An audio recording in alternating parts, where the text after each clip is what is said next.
السلام علیکم ورحمۃ اللہ وبرکاتہ۔ کیسے ہیں آپ سب لوگ؟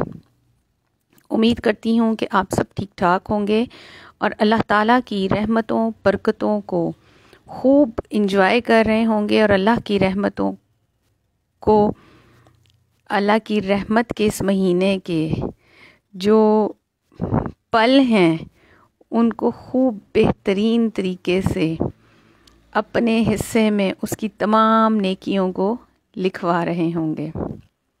اللہ تعالیٰ سے دعا ہے کہ اللہ رب العزت ہم سب کو صحیح طریقے کے ساتھ رمضان کو پورا کرنے کی توفیق عطا فرمائیں، اور اللہ تعالیٰ ہم سے راضی ہو جائیں، اور اللہ تعالیٰ ہم سب کو اپنی حفظ و امان میں رکھیں اور دین کی صحیح سمجھ عطا کریں۔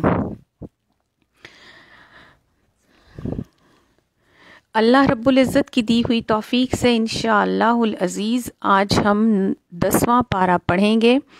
اللہ تعالیٰ سے دعا ہے کہ ہمیں حق اور سچ بات بولنے کی توفیق عطا فرمائیں، اور جہاں کہیں غلطی کوتاہی ہو جائے اللہ تعالیٰ ہماری پکڑ نہ کریں، ہمیں معاف کر دیں۔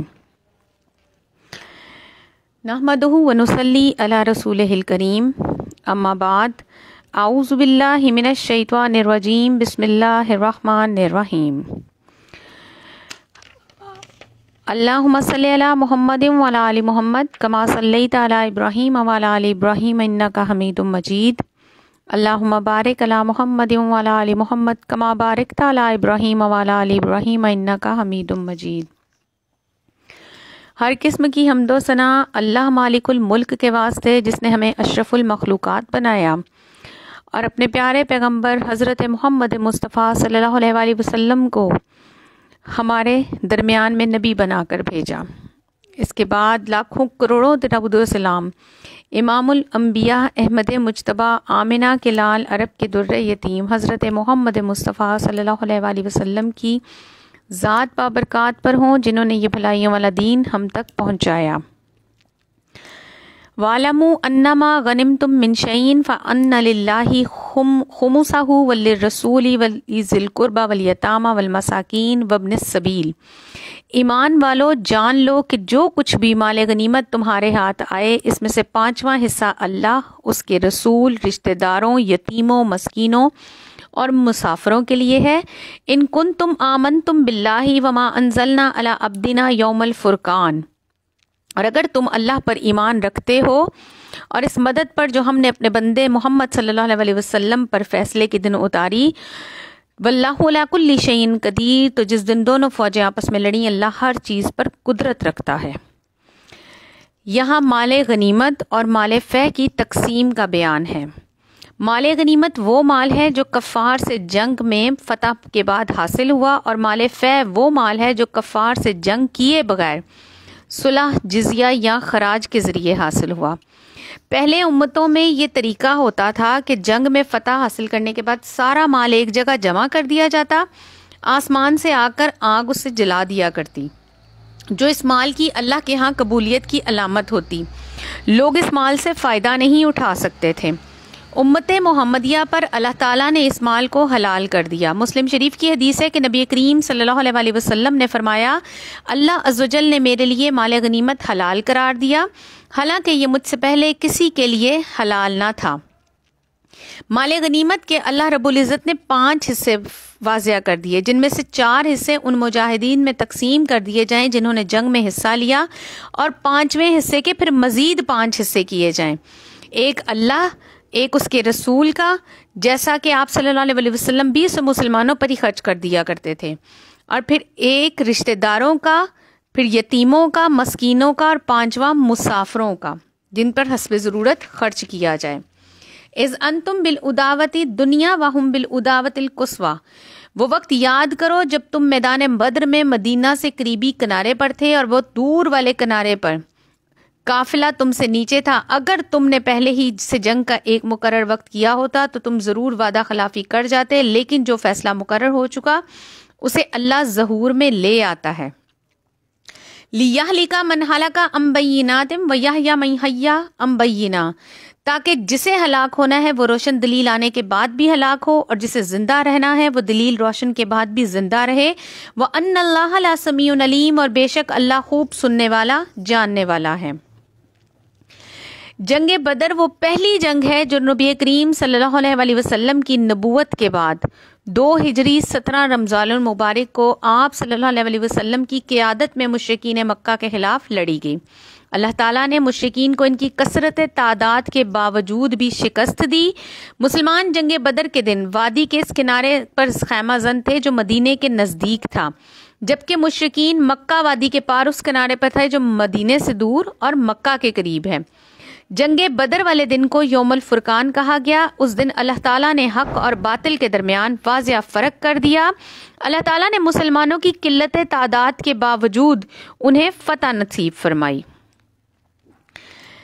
اذ یریکہم اللہ فی منامک قلیلا، اے نبی وہ وقت یاد کیجئے جب اللہ نے آپ کو خواب میں ان کی تعداد کم دکھائی، اگر وہ آپ کو ان کی کثرت دکھاتا تو تم لوگ ضرور ہمت ہار جاتے اور اس معاملے میں آپس میں اختلاف کرتے، لیکن اللہ نے اختلاف سے بچا لیا، وہ دلوں کے بھید سے خوب واقف ہے۔ وَإِذْ يُرِيكُمُوهُمْ إِذِ الْتَقَيْتُمْ فِي أَعْيُنِكُمْ قَلِيلًا، اور اے مسلمانوں یاد کرو جب تم آمنے سامنے آئے تو اللہ نے ان کی تعداد تمہاری نظروں میں کم اور تمہاری تعداد ان کی نظروں میں کم دکھائی، تاکہ اللہ اس کام کو انجام تک پہنچا دے جو ہونے والا تھا۔ وَإِلَى اللَّهِ تُرْجَعُ الْأُمُورُ، اور سب کام اللہ ہی کی طرف لوٹائے جانے والے ہیں۔ یا ایھا الذین آمنوا اذا لقیتم فئۃ فاثبتوا واذکروا اللہ، اے ایمان والو جب تمہارا کسی دشمن سے مقابلہ ہو تو ثابت قدم رہو اور اللہ کو بہت زیادہ یاد کرو تاکہ تمہیں کامیابی حاصل ہو۔ وَآتِیُوا اللَّهَ وَالرَّسُولَ، اللہ اور اس کے رسول کی فرما برداری کرو۔ وَلَا تَنَازَعُوا فَتَفْشَلُوا، اور آپس میں اختلاف نہ کرو ورنہ تم بزدل ہو جاؤ گے اور تمہاری ہوا اکھڑ جائے گی، اور صبر کرو۔ ان اللہ مع الصابرین، بے شک اللہ صبر کرنے والوں کے ساتھ ہے۔ ان آیات مبارکہ میں اللہ تعالیٰ تمام مسلمانوں کو تنبیہ کر رہے ہیں کہ جب دشمن کے مقابلے پر آؤ تو ثابت قدمی سے جم کر لڑو، دشمن کی تعداد یا وسائل دیکھ کر گھبراؤ نہ، اللہ پر ایمان رکھو اور کثرت سے اس کا ذکر کرو۔ ہر موقع پر اللہ اور اس کے رسول کی اطاعت کرنا اور آپس کے اختلافات سے بچنا ضروری ہے، ورنہ مسلمان ثابت قدمی سے محروم رہ جائیں گے۔ نبی کریم صلی اللہ علیہ وسلم نے فرمایا، بخاری شریف کی حدیث ہے کہ مسلمانوں دشمن سے مقابلے کی تمنا نہ کرو، اللہ سے عافیت کے طلبگار رہو۔ جب دشمن مقابلے پر آ جائے تو صبر سے کام لو اور یقین رکھو کہ جنت تلواروں کے سائے تلے ہے۔ وَلَا تَقُولُوا كَالَّذِينَ خَرَجُوا مِن دِيَارِهِمْ بَطَرًا وَرِّئَاءَ النَّاسِ وَيَصُدُّونَ عَن سَبِيلِ اللَّهِ وَاللَّهُ بِمَا يَعْمَلُونَ مُحِيطٌ، اور تم ان لوگوں جیسے نہ بنو جو اتراتے ہوئے اور لوگوں کو اپنی شان دکھاتے ہوئے گھروں سے نکلے اور وہ اللہ کی راہ سے روکتے تھے، وہ جو کچھ کر رہے تھے اللہ اس کا احاطہ کیے ہوئے ہے۔ اس آیت مبارکہ میں مسلمانوں کو حکم ہے کہ مشرکین کا طریقہ اختیار کرنے سے بچیں۔ وہ اپنے شہروں سے حق مٹانے کے لیے اتراتے ہوئے نکلتے ہیں، جیسا کہ جنگ بدر کے موقع پر ابو جہل نے کیا۔ وَإِذْ زَيَّنَ لَهُمُ الشَّيْطَانُ أَعْمَالَهُمْ وَقَالَ لَا غَالِبَ لَكُمْ، اور جب ان کفار کے اعمال کو شیطان ان کے لیے خوبصورت بنا کر پیش کر رہا تھا اور کہہ رہا تھا کہ آج لوگوں میں سے کوئی بھی تم پر غالب نہیں آ سکتا، میں خود بھی تمہارا حمایتی ہوں، لیکن جب دونوں فوجوں کا آمنا سامنا ہوا تو شیطان الٹے پاؤں پھر گیا اور کہنے لگا میں تو تم سے بری ہوں۔ وقال اور کہنے لگا انی بری ہوں، میں بری ہوں منکم تم سے، انی ارا ما لا ترون، میں وہ دیکھ رہا ہوں جو تم نہیں دیکھ رہے، انی اخاف اللہ، میں اللہ سے ڈرتا ہوں، واللہ شدید العقاب، اور اللہ سخت عذاب دینے والا ہے۔ فرمایا غزوہ بدر کے دن شیطان مشرکین کو سراقہ بن مالک کی شکل میں آ کر انہیں ان کے کام بہت اچھے دکھا رہا تھا کہ تمہاری نقل و حرکت تو بہت ہی اچھی ہے، تمہارے ارادے نیک ہیں، عزم پختہ اور طاقت مانی ہوئی ہے، تمام عرب تمہارا لوہا مانتا ہے، تمہاری طرف کوئی ٹیڑھی نگاہ سے بھی نہیں دیکھ سکتا، دنیا کی کوئی طاقت تمہیں نہیں ہرا سکتی، تم بڑے جنگجو اور بڑے بہادر ہو، کامیابی تمہاری قدم چومے گی اور میدان تمہارے ہاتھ میں رہے گا۔ لیکن جب اللہ رب العزت نے مسلمانوں کی مدد کے لیے فرشتوں کو نازل کیا تو شیطان انہیں دیکھ کر بھاگنے لگا۔ اس وقت اس کا ہاتھ ایک مشرک کے ہاتھ میں تھا. اس سے ہاتھ چھڑا کر بھاگا تو مشرک کہنے لگا سراقہ تو نے تو ہماری مدد کرنے کو کہا تھا, اب تو کہاں بھاگ رہا ہے؟ تو جواب دینے لگا آج میں وہ دیکھ رہا ہوں جو تم نہیں دیکھ رہے, میں تو اللہ سے ڈرتا ہوں, اللہ کا عذاب بہت سخت ہے. اذ یقول المنافقون والذین فی قلوبہم مرض, جب منافقین اور جن کے دلوں میں روگ تھا کہہ رہے تھے کہ انہیں تو ان کے دین نے یعنی مسلمانوں کو ان کے دین نے دھوکے میں ڈال دیا. ومن یتوکل علی اللہ فإن اللہ عزیز حکیم, جو بھی اللہ پر بھروسہ کرے تو بے شک اللہ زبردست اور خوب حکمت والا ہے. پھر فرمایا کہ جنگ بدر میں کفار مسلمانوں کو دیکھ کر مذاق اڑا رہے تھے کہ ان چند نہتے مذہبی دیوانوں کو دیکھو ذرا کہ ہم جیسی کثیر تعداد مسلح فوج سے ٹکرا رہے ہیں, انہیں تو ابھی موت کے گھاٹ اٹھا کر چند لمحوں میں ہم قتل کر دیں گے. اللہ تعالیٰ نے فرمایا کہ جن کا اللہ پر بھروسہ ہے وہ تھوڑے ہونے کے باوجود بھی مضبوط ہیں, کیونکہ فتح و شکست اللہ ہی کی طرف سے ہے. وَلَوْ تَرَىٰ إِذْ يَتَوَفَّى الَّذِينَ كَفَرُوا, کاش آپ دیکھیں جب فرشتے کفار کی روح قبض کرتے ہیں تو ان کے منہ اور پیٹھ پر مارتے ہیں, تم جلا دینے والے عذاب کا مزہ چکھو. اللہ عز و جل یہاں اپنے نبی صلی اللہ علیہ وسلم سے فرما رہے ہیں کہ اگر آپ فرشتوں کو کفار کی روحیں قبض کرتے ہوئے دیکھ لیں تو وہ ایک ہولناک منظر ہوگا. اس وقت فرشتے ان کے چہروں اور کمروں پر بری طرح سے چوٹیں مارتے ہیں, استغفر اللہ. ان سے کہتے ہیں کہ جلنے والے عذاب چکھتے رہو, استغفر اللہ. جنگ بدر میں بھی یہ منظر سامنے آیا, سامنے سے مسلمانوں کی تلواریں پڑ رہی تھی اور پیچھے سے کمروں پر فرشتوں کے نیزے اور تیر گھونپے جا رہے تھے. ذالکہ, یہ سبب اس کے بما قدمت ایدیکم, جو تم نے آگے بھیجا اپنے ہاتھوں سے, وان اللہ, اور بے شک اللہ لیس بظلام للعبید, اللہ اپنے بندوں پر ظلم کرنے والا نہیں ہے. حدیث قدسی ہے, مسلم شریف کی روایت ہے کہ نبی کریم صلی اللہ علیہ وسلم نے فرمایا کہ اللہ تعالیٰ فرماتا ہے میرے بندوں میں نے اپنی ذات پر ظلم حرام کر لیا, تم پر بھی اسے حرام کر دیا, لہٰذا تم آپس میں ایک دوسرے پر ظلم نہ کرو. اور اے میرے بندوں, میں تمہارے اعمال تمہیں بدلہ دینے کے لیے محفوظ کر رہا ہوں.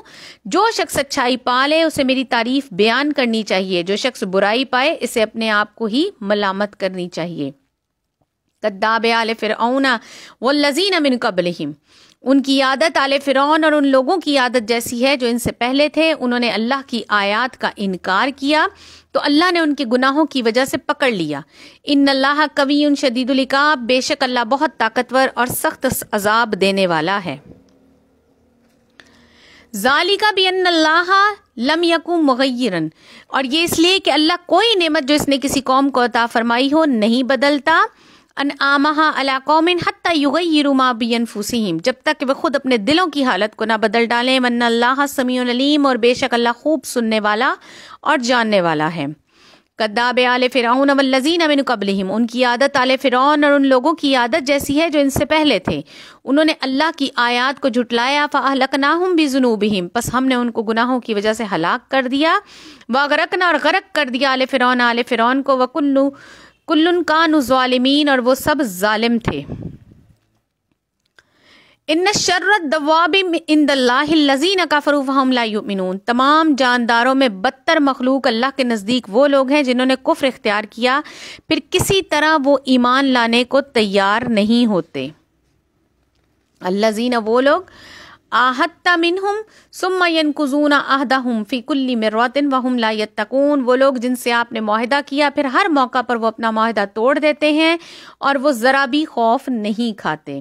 فَإِمَّا تَسْقَافَنَّهُمْ فِي الْحَرْبِ, پھر جب جنگ میں آپ ان پر غالب آ جائیں تو انہیں ایسی عبرتناک سزا دیں کہ ان کے دوسرے بھی سبق حاصل کریں. وَإِمَّا تَخَافَنَّ مِنْ قَوْمٍ خَيَانَةٍ, اور اے نبی اگر آپ کو کسی قوم کی طرف سے خیانت کا ڈر ہو تو برابری پر ان کا عہدہ توڑ دیں. ان اللہ, بے شک اللہ, لا یحب الخائنین, خیانت کرنے والوں کو پسند نہیں کرتا.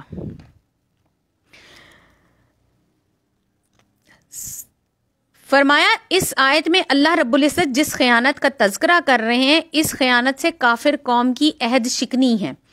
مسلمانوں کا کسی کافر قوم سے عہد اور اس قوم سے عہد شکنی کا خطرہ ہو تو اس صورت میں مسلمانوں کو چاہیے کہ وہ ان کی طرح خیانت نہ کریں بلکہ اعلانیہ طور پر اس عہد کو ختم کر دیں.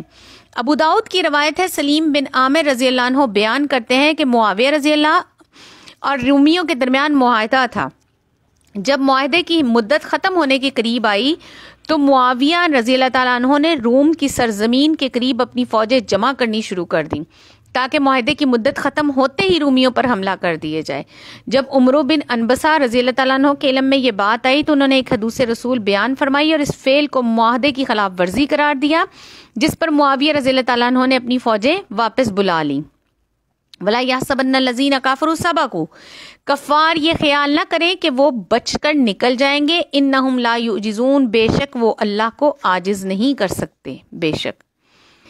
وَأَعِیدُوا لَهُم مَّا اسْتَطَعْتُم مِّن قُوَّةٍ، اے مسلمانوں تم ان کے مقابلے میں اپنی مقدور بھر قوت اور جنگی گھوڑے تیار رکھو جن سے تم اللہ کے دشمنوں اور اپنے دشمنوں اور ان کے علاوہ دوسروں کو ڈرائے رکھو۔ لا تعلمونہم، جنہیں تم نہیں جانتے، اللہ یعلمہم، اللہ انہیں جانتا ہے۔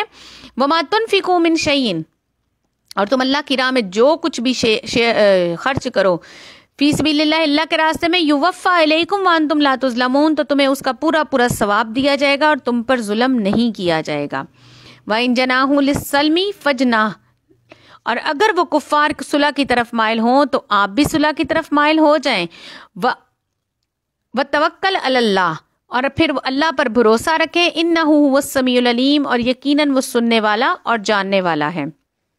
ان آیات مبارکہ میں مسلمانوں کو یہ تعلیم دی جا رہی ہے کہ اگر حالات جنگ کی بجائے صلح کرنے کے حق میں زیادہ مناسب ہوں اور دشمن بھی صلح کا ارادہ رکھتا ہو تو صلح کر لینے میں کوئی حرج نہیں۔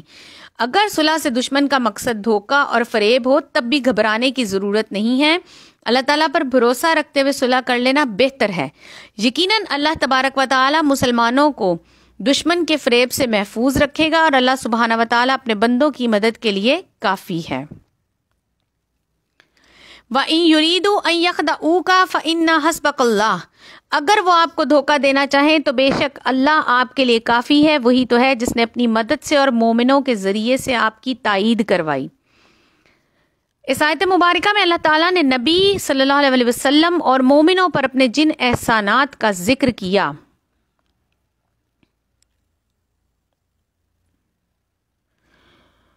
وَأَلَّفَ بَيْنَ قُلُوبِهِمْ لَوْ أَنفَقْتَ مَا فِي الْأَرْضِ جَمِيعًا، اور اسی نے مومنوں کے دلوں میں باہمی محبت بھی ڈال دی۔ اے نبی، اگر آپ زمین کے سب خزانے بھی خرچ کر دیتے تو بھی ان کے دلوں میں الفت پیدا نہیں کر سکتے تھے، لیکن اللہ ہی نے ان میں الفت ڈال دی۔ انہ عزیز الحکیم، یقیناً وہ غالب اور حکمت والا ہے۔ اس آیت میں اللہ تعالیٰ نے نبی صلی اللہ علیہ وسلم اور مومنوں پر جن احسانات کا ذکر کیا ان میں سے ایک بڑا احسان یہ ہے کہ اس نے نبی کریم صلی اللہ علیہ وسلم کی مومنین کے ذریعے مدد فرمائی۔ مومنین آپ کے دست بازو اور محافظ و معاون بن گئے۔ یا ایھا النبی حسبک اللہ ومن تبعک من المؤمنین، اے نبی آپ کے لیے اللہ کافی ہے اور مومنوں کے لیے بھی جو آپ کی پیروی کرتے ہیں۔ یا ایھا النبی حرض المؤمنین علی القتال، ایمان والوں کو اے نبی جہاد کا شوق دلائیے، اگر تم میں 20 بھی صبر کرنے والے ہوں تو وہ 200 کفار پر غالب آ جائیں گے۔ وَإِن يَكُن مِّنكُم مِّائَةٌ يَغْلِبُوا أَلْفًا مِّنَ الَّذِينَ، اور اگر تم میں 100 ہوں گے تو وہ 1000 کفار پر قابو آ جائیں گے۔ الذین، وہ لوگ کفر جنہوں نے کفر کیا، بِأَنَّهُمْ قَوْمٌ لَا يَفْقَهُونَ، اس لیے کہ وہ بے سمجھ لوگ ہیں۔ اللہ عز و جل اپنے نبی صلی اللہ علیہ وسلم کو اور مسلمانوں کو یہاں جہاد کا شوق دلا رہے ہیں، انہیں بشارت دے رہے ہیں کہ اگر دشمن کی اکثریت کیوں نہ ہو جائے، ان تک مسلسل تازہ دم فوج پہنچ بھی رہی ہو، تمہاری تعداد کم بھی ہو، تب بھی تمہیں ڈرنے اور گھبرانے کی ضرورت نہیں ہے، کیونکہ تمہاری مدد کے لیے اللہ عز و جل اکیلا ہی کافی ہے۔ نبی کریم صلی اللہ علیہ وسلم نے فرمایا، مسلم شریف کی حدیث ہے کہ اللہ تعالیٰ نبی کریم کو اللہ تعالیٰ نے جب مسلمانوں کو جہاد کی طرف رغبت دلانے کا حکم دیا تو اس حکم کے مطابق نبی کریم جنگ سے پہلے صحابہ رضی اللہ عنہم کو جہاد کی ترغیب دیتے، اس کی فضیلت بیان کرتے، جیسا کہ جنگ بدر کے موقع پر کی۔ آپ صلی اللہ علیہ وسلم نے فرمایا اپنے لوگوں سے کہ ایسی جنت میں داخل ہونے کے لیے کھڑے ہو جاؤ جس کی چوڑائی آسمانوں اور زمین کے برابر ہے۔ سبحان اللہ۔ ایک صحابی عمیر بن حمام رضی اللہ تعالیٰ عنہ نے کہا کہ اس کی چوڑائی آسمانوں اور زمین کے برابر ہے؟ نبی کریم نے فرمایا جی ہاں۔ عمیر رضی اللہ تعالیٰ عنہ نے کہا اس پر خوشی کا اظہار کیا اور امید ظاہر کی کہ میں جنت جانے والوں میں سے ہوں گا۔ آپ صلی اللہ علیہ وسلم نے فرمایا تم جنت میں جانے والوں میں سے ہوگے، لہٰذا انہوں نے اپنی تلوار کی میان توڑی اور کھجوریں نکال کر کھانے لگے، جو ہاتھ میں بچ گئیں وہ پھینک دیں اور کہنے لگے کہ ان کے کھانے تک میں زندہ رہا تو یہ طویل زندگی ہوگی، پھر آگے بڑھے اور دلیری سے لڑتے ہوئے شہید ہو گئے۔ الآن خفف اللہ عنکم وعلم ان فیکم ضعفا، اب اللہ نے تم پر تخفیف کر دی، وہ خوب جانتا ہے کہ تمہارے اندر کچھ کمزوری ہے، چنانچہ اگر تم میں سے 100 صبر کرنے والے ہوں گے تو 200 کفار پر غالب آئیں گے، اور اگر تم میں سے 1000 ہوں گے تو وہ اللہ کے حکم سے 2000 پر غالب آئیں گے، واللہ مع الصابرین، اور اللہ صبر کرنے والوں کے ساتھ ہے۔ ماں کالانی نبی یکون لہو، کسی نبی کے لائق نہیں کہ اس کے پاس قیدی ہوں جب تک کہ وہ زمین میں دشمنوں کو اچھی طرح کچل نہ دے۔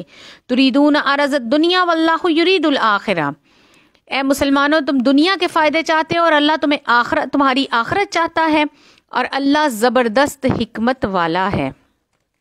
جنگ بدر میں 70 کے قریب کفار مارے گئے اور 70 ہی قیدی بنا لیے گئے، یہ ہم نے کل بھی پڑھا تھا۔ اب اس آیت میں ہے کہ 70 قیدیوں کے بارے میں نبی کریم صلی اللہ علیہ وسلم صحابہ رضی اللہ عنہم سے مشورہ کر رہے تھے کہ ان کو قتل کیا جائے یا فدیہ لے کر چھوڑا جائے۔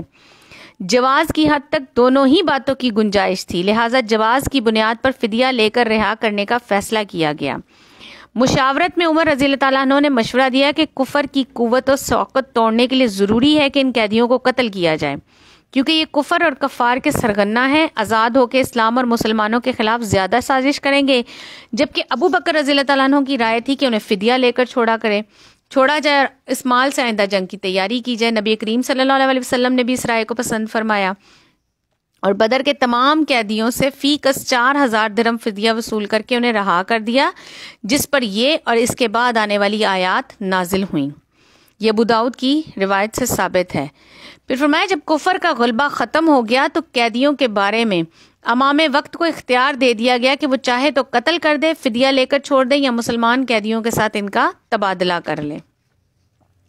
لولا کتاب من اللہ سبق لامساکم فیما اخذتم عذاب علیم، اگر پہلے ہی اللہ کی طرف سے بات لکھی ہوئی نہ ہوتی تو تم نے جو فدیہ لیا اس کے بدلے میں تمہیں بڑی سزا ملتی۔ فَكُلُوا اور کھاؤ مما غنمتم حلالاً طیباً، جو حلال اور پاکیزہ چیزیں غنیمت تم نے حاصل کیے اسے کھاؤ، اور اللہ کے عذاب سے ڈرتے رہو، یقیناً اللہ بڑا بخشنے والا اور نہایت مہربان ہے۔ سابقہ آیات کی وجہ سے کچھ مسلمان مال غنیمت کو استعمال کرنے سے گریز کرنے لگے، جس پر اللہ تعالیٰ نے یہ آیات اتار دی اور واضح کر دیا کہ مسلمانوں کے لیے مال غنیمت حلال ہے، وہ اسے شوق سے کھا سکتے ہیں۔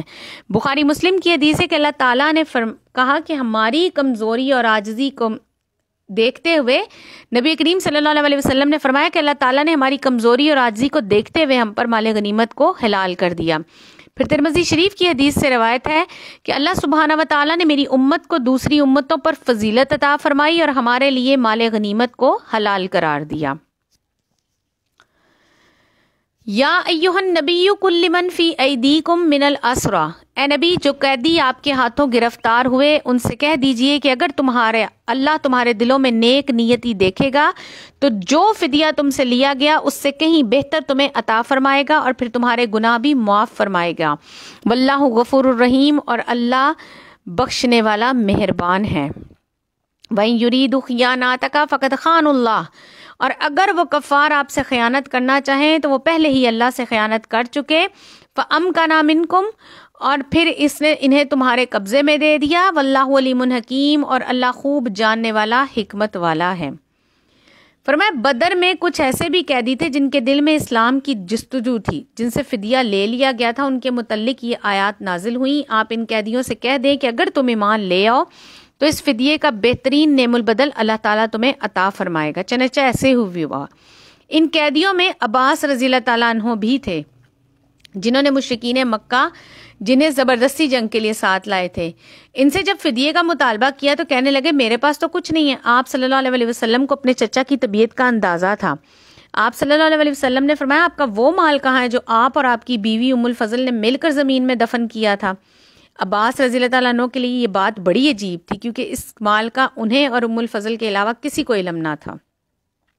اس بات کی خبر ان کو دینے کی وجہ سے عباس رضی اللہ تعالیٰ عنہ کو آپ صلی اللہ علیہ وسلم کی رسالت کا یقین ہو گیا، اور یہی بات پھر ان کے ایمان لانے کے سبب بنی۔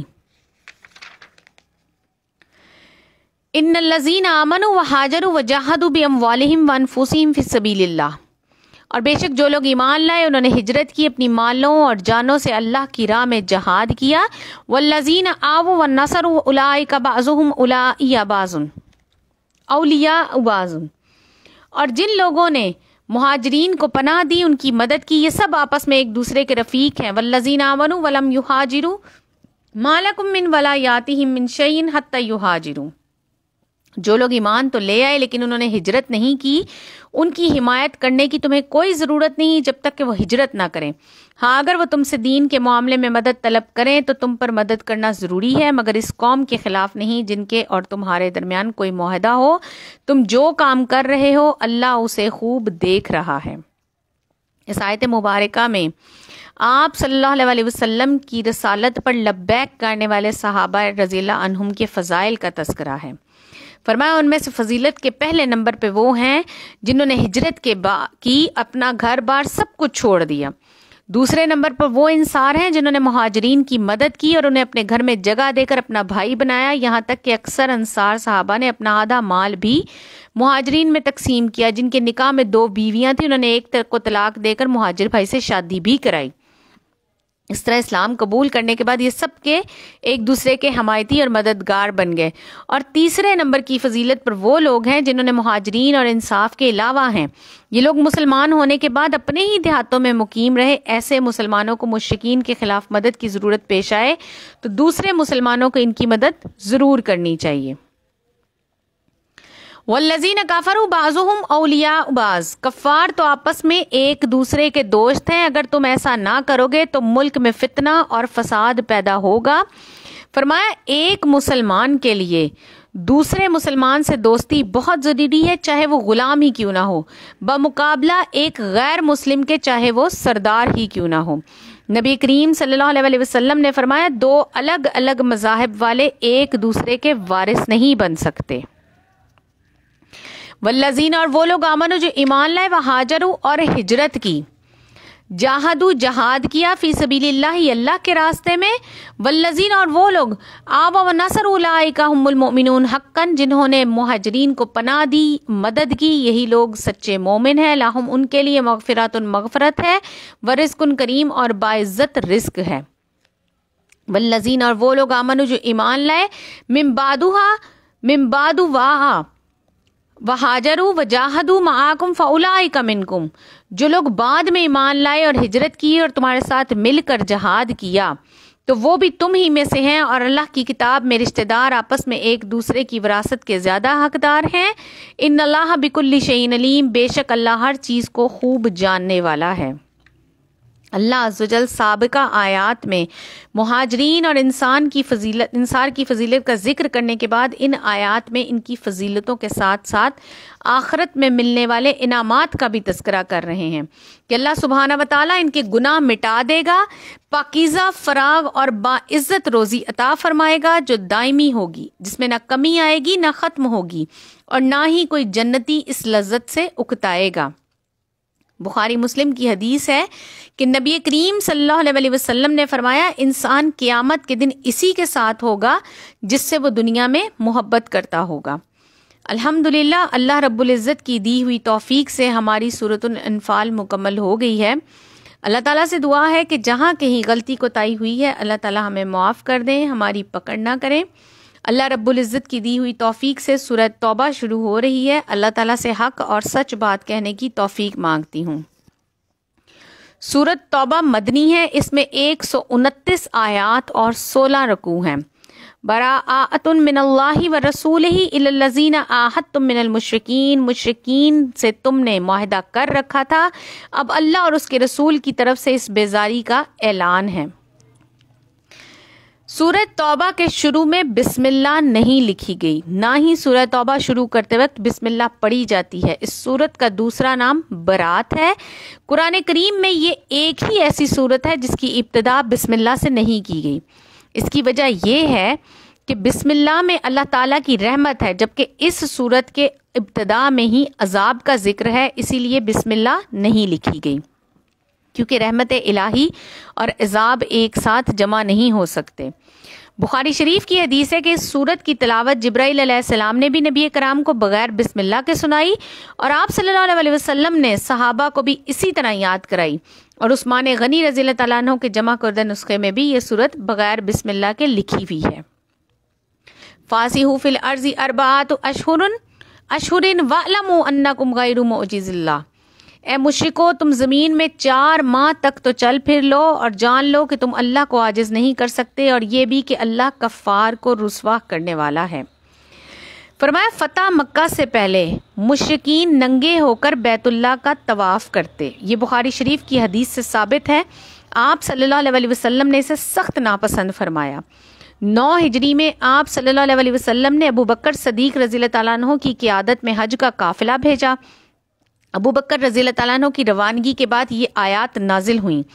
آپ نے صلی اللہ علیہ وسلم نے علی رضی اللہ تعالیٰ عنہ کو یہ آیات اور چند احکامات اعلان کرنے کے لیے بھیجا کہ وہ مکے میں عام اعلان کر دیں کہ کوئی شخص بیت اللہ کا ننگا ہو کر طواف نہیں کرے گا، اور آئندہ سال سے کسی مشرک کو بیت اللہ کے حج کی اجازت نہیں ہوگی۔ علی رضی اللہ تعالیٰ عنہ بیان کرتے ہیں کہ مجھے نبی کریم صلی اللہ علیہ وسلم نے 4 احکامات دے کر اعلان کے لیے مکے میں بھیجا تھا۔ یہ ترمذی شریف کی حدیث سے چاروں احکامات ثابت ہیں کہ کوئی شخص ننگا ہو کر بیت اللہ کا طواف نہ کرے۔ جس کافر کے ساتھ نبی کریم کا معاہدہ صلح ہے وہ معاہدہ مقررہ مدت تک بحال رہے گا، اور جن سے کوئی معاہدہ نہیں ان کے لیے 4 ماہ کی مدت ہے، یا تو وہ اسلام قبول کر لیں تو وہ جنت میں داخل ہو جائیں، یا پھر وہ یہاں جزیرہ عرب سے چلے جائیں، اور چوتھا کہ اس سال کے بعد مشرکین حج کے لیے نہ آئیں۔ وَأَذَانٌ مِّنَ اللَّهِ وَرَسُولِهِ إِلَى النَّاسِ يَوْمِ الْحَجِّ الْأَكْبَرِ۔ حج اکبر کے دن اللہ اور اس کے رسول کی طرف سے لوگوں کے لیے اعلان ہے کہ اللہ اور اس کا رسول مشرکین سے بیزار ہے۔ فَإِن تُبْتُمْ فَهُوَ خَيْرٌ لَكُمْ وَإِن تَوَلَّيْتُمْ فَاعْلَمُوا أَنَّكُمْ غَيْرُ مُعْجِزِ اللَّهِ۔ پھر اگر بھی اب بھی تم توبہ کر لو تو یہ تمہارے حق میں بہتر ہے، اگر تم نے روگردانی کی تو جان لو کہ تم اللہ کو عاجز نہیں کر سکتے، اور اے نبی آپ ان کفار کو دردناک عذاب کی سزا سنا دیجئے۔ صحیح حدیث سے ثابت ہے کہ یوم حج اکبر سے مراد یوم نحر یعنی 10 ذو الحج کا دن ہے۔ اسی دن منع میں اعلان برات کیا گیا۔ 10 ذو الحج کو حج اکبر اس لیے کہا گیا کہ اس دن حج کے سب سے زیادہ اور اہم مناسک ادا کیے جاتے ہیں، چونکہ عوام عمرہ کو حج اصغر کہا کرتے تھے، اسی لیے عمرے سے ممتاز کرنے کے لیے حج کو حج اکبر کہا گیا۔ عام لوگوں میں یہ بات مشہور ہے کہ جو حج جمعے والے دن آئے اسے حج اکبر کہتے ہیں، تو اس بات کی کوئی دلیل بھی ثابت نہیں ہے۔ إِلَّا الَّذِينَ عَاهَدتُّم مِّنَ الْمُشْرِكِينَ ثُمَّ لَمْ يَنْكُثُوكُمْ۔ لیکن جب مشرکین سے تمہارا معاہدہ ہو چکا ہے، انہوں نے تمہیں ذرا بھی نقصان نہیں پہنچایا، نہ تمہارے مقابلے میں کسی کی مدد کی، تو تم بھی ان کے معاہدے کی مدت پوری کرو۔ ان اللہ یحب المتقین، بے شک اللہ پرہیزگاروں سے محبت کرتا ہے۔ فَإِذَا انْسَلَخَ الْأَشْهُرُ الْحُرُمُ فَاقْتُلُوا الْمُشْرِكِينَ حَيْثُ وَجَدتُّمُوهُمْ وَخُوذُوهُمْ وَاحْصُرُوهُمْ وَاقْعُدُوا لَهُمْ كُلَّ مَرْصَدٍ۔ پھر جب حرمت والے مہینے گزر جائیں تو تم مشرکین کو جہاں پاؤ قتل کر دو، انہیں گرفتار کرو، ان کا محاصرہ کرو، اور ان کی طاق میں ہر گھاٹی میں جا بیٹھو۔ ہاں اگر وہ توبہ کر لیں، وَأَقَامُوا الصَّلَاةَ اور نماز قائم کریں، وَآتَوُا الزَّکَاةَ اور زکوٰۃ ادا کریں، فَخَلُّوا سَبِیلَهُمْ تو ان کا راستہ چھوڑ دو۔ ان اللہ غفور الرحیم، بے شک اللہ بڑا بخشنے والا اور نہایت رحم کرنے والا ہے۔ یہاں اشہر الحرام سے 10 ذو الحجہ سے لے کر 10 ربیع الثانی تک کے 4 مہینے مراد ہیں۔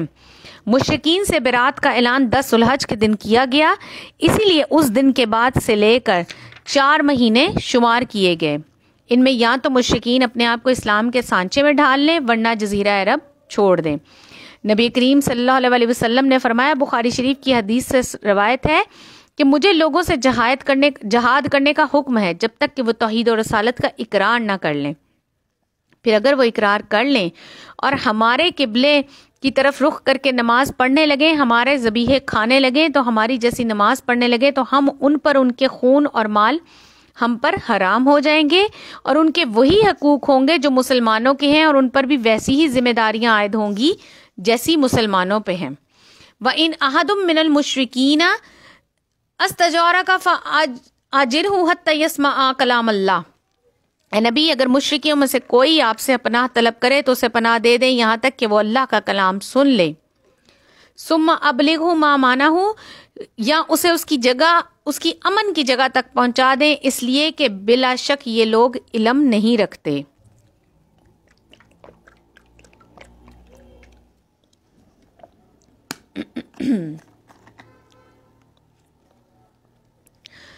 کیف یکون للمشرکین عہد عند اللہ وعند رسولہ، مشرکین کا اللہ اور اس کے رسول کے ساتھ معاہدہ کیسے رہ سکتا ہے سوائے ان لوگوں کے جن سے تم نے مسجد حرام کے پاس معاہدہ کیا، پھر جب تک وہ تم سے معاہدہ نبھائیں تم بھی ان سے نبھاؤ۔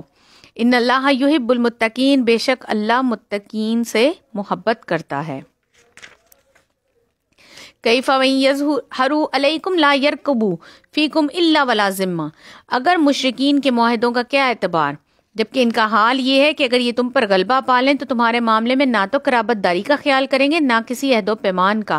مشرکین اپنے منہ سے تو تمہیں خوش کر رہے ہیں لیکن ان کے دل انکار کرتے ہیں، وَأَكْثَرُهُمْ فَاسِقُونَ، اور ان میں سے اکثر نافرمان ہیں۔ اشتروا بآیات اللہ ثمنا قلیلا، انہوں نے اللہ کی آیات کو کم قیمت پر بیچا اور اس کی راہ سے لوگوں کو روکا رکھا، بہت ہی برا ہے جو یہ کر رہے ہیں۔ لا یرقبون فی مومن الا ولا ذمہ واولئک هم المعتدون، اور کسی مسلمان کے حق میں نہ تو کسی رشتہ داری کا خیال کرتے ہیں اور نہ کسی کے عہد کا، یہ تو حد سے گزر جانے والے ہیں۔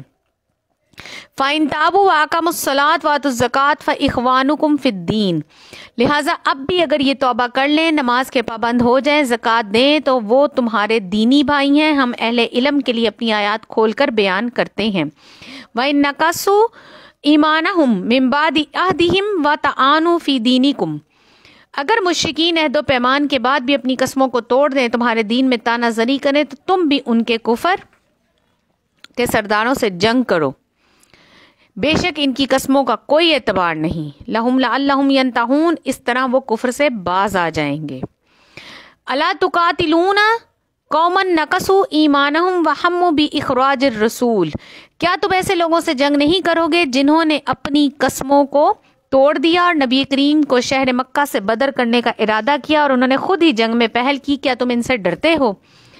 فاللہ احق ان تخشوہ ان کنتم مؤمنین، تو اللہ ہی زیادہ حقدار ہے کہ تم اس کے عذاب سے ڈرو اگر تم سچے مومن ہو۔ قاتلوہم یعذبہم اللہ بایدیکم ویخریہم ویخزیہم وینصروکم علیہم ویشفی صدور قوم مؤمنین، اور مشرکین سے جنگ کرو، اللہ انہیں تمہارے ہاتھوں عذاب دے گا، انہیں ذلیل کرے گا، تمہیں ان پر فتح دے گا اور مومنوں کے سینے کو ٹھنڈا کرے گا۔ وَيُذْهِبْ غَيْظَ قُلُوبِهِمْ، اور اے مسلمانوں کے دلوں کا غصہ دور کر دے گا، اور اللہ جس پر چاہتا ہے اپنی رحمت سے توجہ فرماتا ہے۔ وَاللَّهُ عَلِيمٌ حکیم، اور اللہ علم اور حکمت والا ہے۔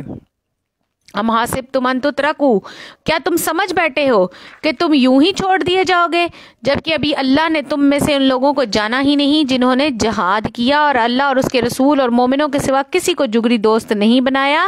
اللہ ان اعمال سے خوب واقف ہے جو تم کرتے ہو۔ وما كان للمشركين ان يأمروا مساجد الله شاهدين على انفسهم بالكفر، مشرکین اس لائق نہیں کہ اللہ کی مسجدوں کو آباد کریں جبکہ وہ خود اپنے آپ پر کفر کی گواہی دے رہے ہیں، ان کے سب اعمال ضائع ہو گئے اور وہ ہمیشہ دوزخ میں رہیں گے۔ انما یامر مساجد اللہ من آمن باللہ والیوم الآخر واقام الصلاۃ وآتى الزکاۃ، اور اللہ کی مسجدوں کو آباد کرنا تو صرف ان کے حصے میں ہے جو اللہ پر اور قیامت کے دن پر ایمان رکھتے ہیں، نماز قائم کرتے ہیں، زکوٰۃ ادا کرتے ہیں اور اللہ کے سوا کسی نے نہیں ڈرتے۔ انہی سے یہ امید ہے کہ یہ لوگ ہدایت یافتہ لوگوں میں سے ہوں گے۔ ترمذی شریف کی حدیث ہے کہ نبی کریم صلی اللہ علیہ وسلم نے فرمایا، جب تم کسی شخص کو مسجد میں آتے جاتے اور دیکھ بھال کرتے دیکھو تو اس کے ایمان کی گواہی دو۔ اور پھر آپ صلی اللہ علیہ وسلم نے سورۃ التوبہ کی اسی آیت کی تلاوت بھی فرمائی۔ فرمایا مسجدیں آباد کرنے کے معنی یہ ہیں کہ نماز و دیگر مسلمانوں کے اجتماع میں شریک ہوں۔ ابن عباس رضی اللہ تعالیٰ عنہ فرمایا کرتے تھے کہ جو شخص اذان سن کر بھی مسجد میں آ کر باجماعت نماز نہ پڑھے اس کے گھر میں پڑھی جانے والی نماز قبول ہی نہیں ہوتی، وہ اللہ اور اس کے رسول کا نافرمان ہے۔ استغفر اللہ۔ اللہ تعالیٰ ہمارے مردوں کو، ہمارے بیٹوں کو مسجد میں بعد جماعت نماز ادا کرنے کی توفیق عطا فرمائے، آمین۔ کیونکہ اللہ تعالیٰ کا فرمان ہے کہ مسجدوں کو آباد کرنے والے اللہ تعالیٰ اور قیامت کے ماننے والے ہوتے ہیں۔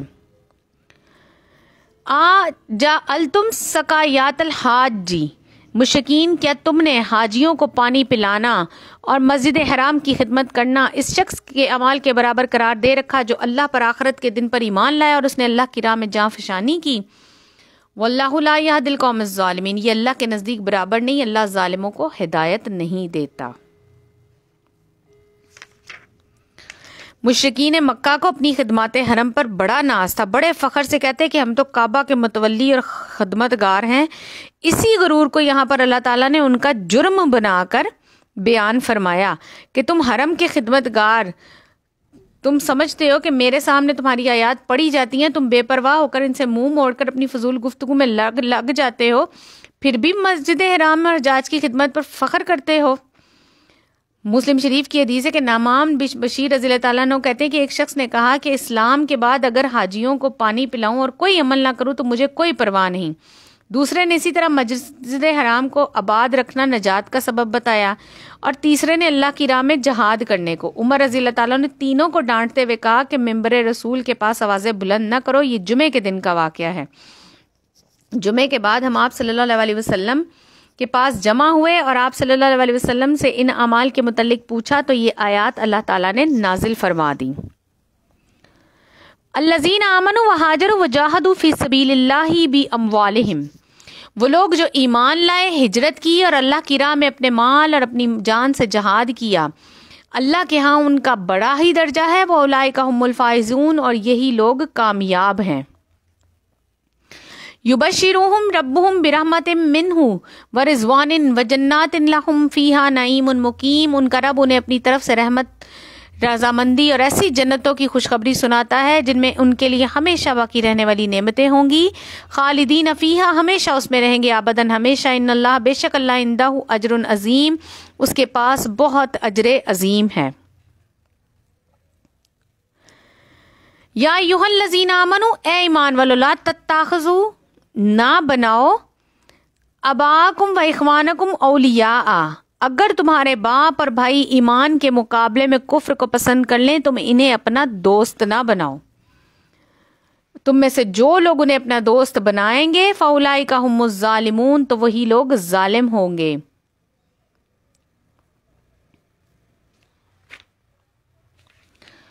کل کہہ دیجئے ان کانا اباؤکم و ابناؤکم و اخوانکم و ازواجکم، کہ اے نبی کہہ دیجئے کہ اگر تمہارے باپ، تمہارے بیٹے، تمہارے بھائی، تمہاری بیویاں، عشیراتکم، تمہارے خاندان والے، و اموالو، اور تمہارے کمائے ہوئے مال، ایک طرف تموہا و تجارت تخشون کسادہ، وہ تجارت جس کے نقصان سے تم ڈرتے ہو، اور وہ مکانات جنہیں تم پسند کرتے ہو، احب الیکم من اللہ و رسولہ، اگر یہ تمہیں اللہ اور اس کے رسول سے زیادہ، و جہاد فی سبیلہ، اور اللہ کی راہ میں جہاد کرنے سے زیادہ محبوب ہیں، تو تم انتظار کرو یہاں تک کہ اللہ اپنا عذاب لے آئے، اور اللہ نافرمان لوگوں کو ہدایت نہیں دیتا۔ فرمایا جنگ بدر کے دن ابو عبیدہ بن جراح رضی اللہ تعالیٰ عنہ کے باپ نے ان کے سامنے بتوں کی تعریفیں شروع کر دیں۔ ابو عبیدہ رضی اللہ تعالیٰ عنہ نے انہیں منع کیا، یہ بخاری شریف کی حدیث سے ثابت ہے۔ ابو عبیدہ نے انہیں منع کیا لیکن وہ ان کی تعریف میں مزید بڑھتا چلا گیا، دونوں باپ بیٹے میں لڑائی شروع ہو گئی۔ عبیدہ رضی اللہ تعالیٰ عنہ نے اپنے باپ کو قتل کر دیا، جس پر اللہ تبارک و تعالیٰ نے یہ آیت نازل فرما دی کہ جو لوگ اللہ پر اور روز قیامت پر یقین رکھتے ہیں، ایمان رکھتے ہیں، اللہ اور اس کے رسول کی دشمنی سے دوستی نہ کرتے ہوئے ان کو دیکھو گے، بے شک وہ ان کے باپ، بیٹے یا بھائی ہی کیوں نہ ہوں۔ بخاری شریف کی حدیث ہے کہ ایک مرتبہ نبی بخاری شریف کی حدیث ہے کہ ایک مرتبہ نبی کریم صلی اللہ علیہ وآلہ وسلم صحابہ کرام رضی اللہ عنہم کے ساتھ کہیں جا رہے تھے۔ عمر رضی اللہ تعالیٰ عنہ کا ہاتھ آپ صلی اللہ علیہ وآلہ وسلم کے ہاتھ میں تھا۔ عمر رضی اللہ تعالیٰ عنہ کہنے لگے، اے اللہ کے رسول صلی اللہ علیہ وآلہ وسلم، آپ صلی اللہ علیہ وآلہ وسلم مجھے اپنی جان کے علاوہ ہر چیز سے زیادہ عزیز ہیں۔ آپ صلی اللہ علیہ وسلم نے قسم کھا کر فرمایا کہ تم میں سے کوئی بھی اس وقت تک مومن نہیں ہو سکتا جب تک کہ وہ مجھے اپنی جان سے زیادہ عزیز نہ رکھے۔ جس پر عمر رضی اللہ تعالیٰ عنہ نے کہا کہ اللہ کی قسم، اب آپ صلی اللہ علیہ وسلم مجھے اپنی جان سے زیادہ عزیز ہیں۔ جس پر آپ صلی اللہ علیہ وسلم نے کہا، اے عمر، اب تم صحیح مومن بن گئے۔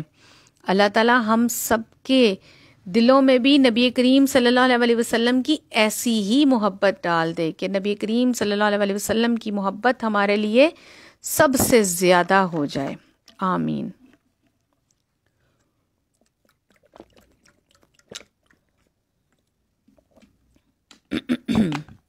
لقد نصرکم اللہ فی مواطن کثیرہ، یقیناً اللہ نے بہت سے موقعوں پر تمہاری مدد کی اور جنگ حنین کے دن بھی۔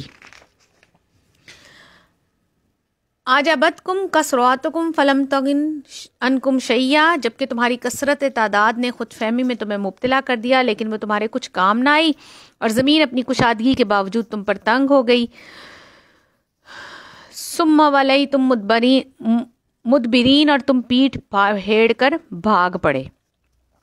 ثم انزل اللہ سکینتہ علی رسولہ وعلی المؤمنین، پھر اللہ نے اپنے رسول اور مومنوں پر اپنی طرف سے تسکین اتاری، اور اس نے اپنے ایسے لشکر بھیجے جنہیں تم نہیں دیکھ رہے تھے، اور کفار کو پوری سزا دی۔ ان کفار کا یہی بدلہ تھا۔ ثم یتوب اللہ من بعد ذلک علی من یشاء، پھر اس کے بعد اللہ جس پر چاہے گا اپنی رحمت اور اپنی توجہ فرمائے گا۔ واللہ، اور اللہ غفور الرحیم، بخشنے والا رحم کرنے والا ہے۔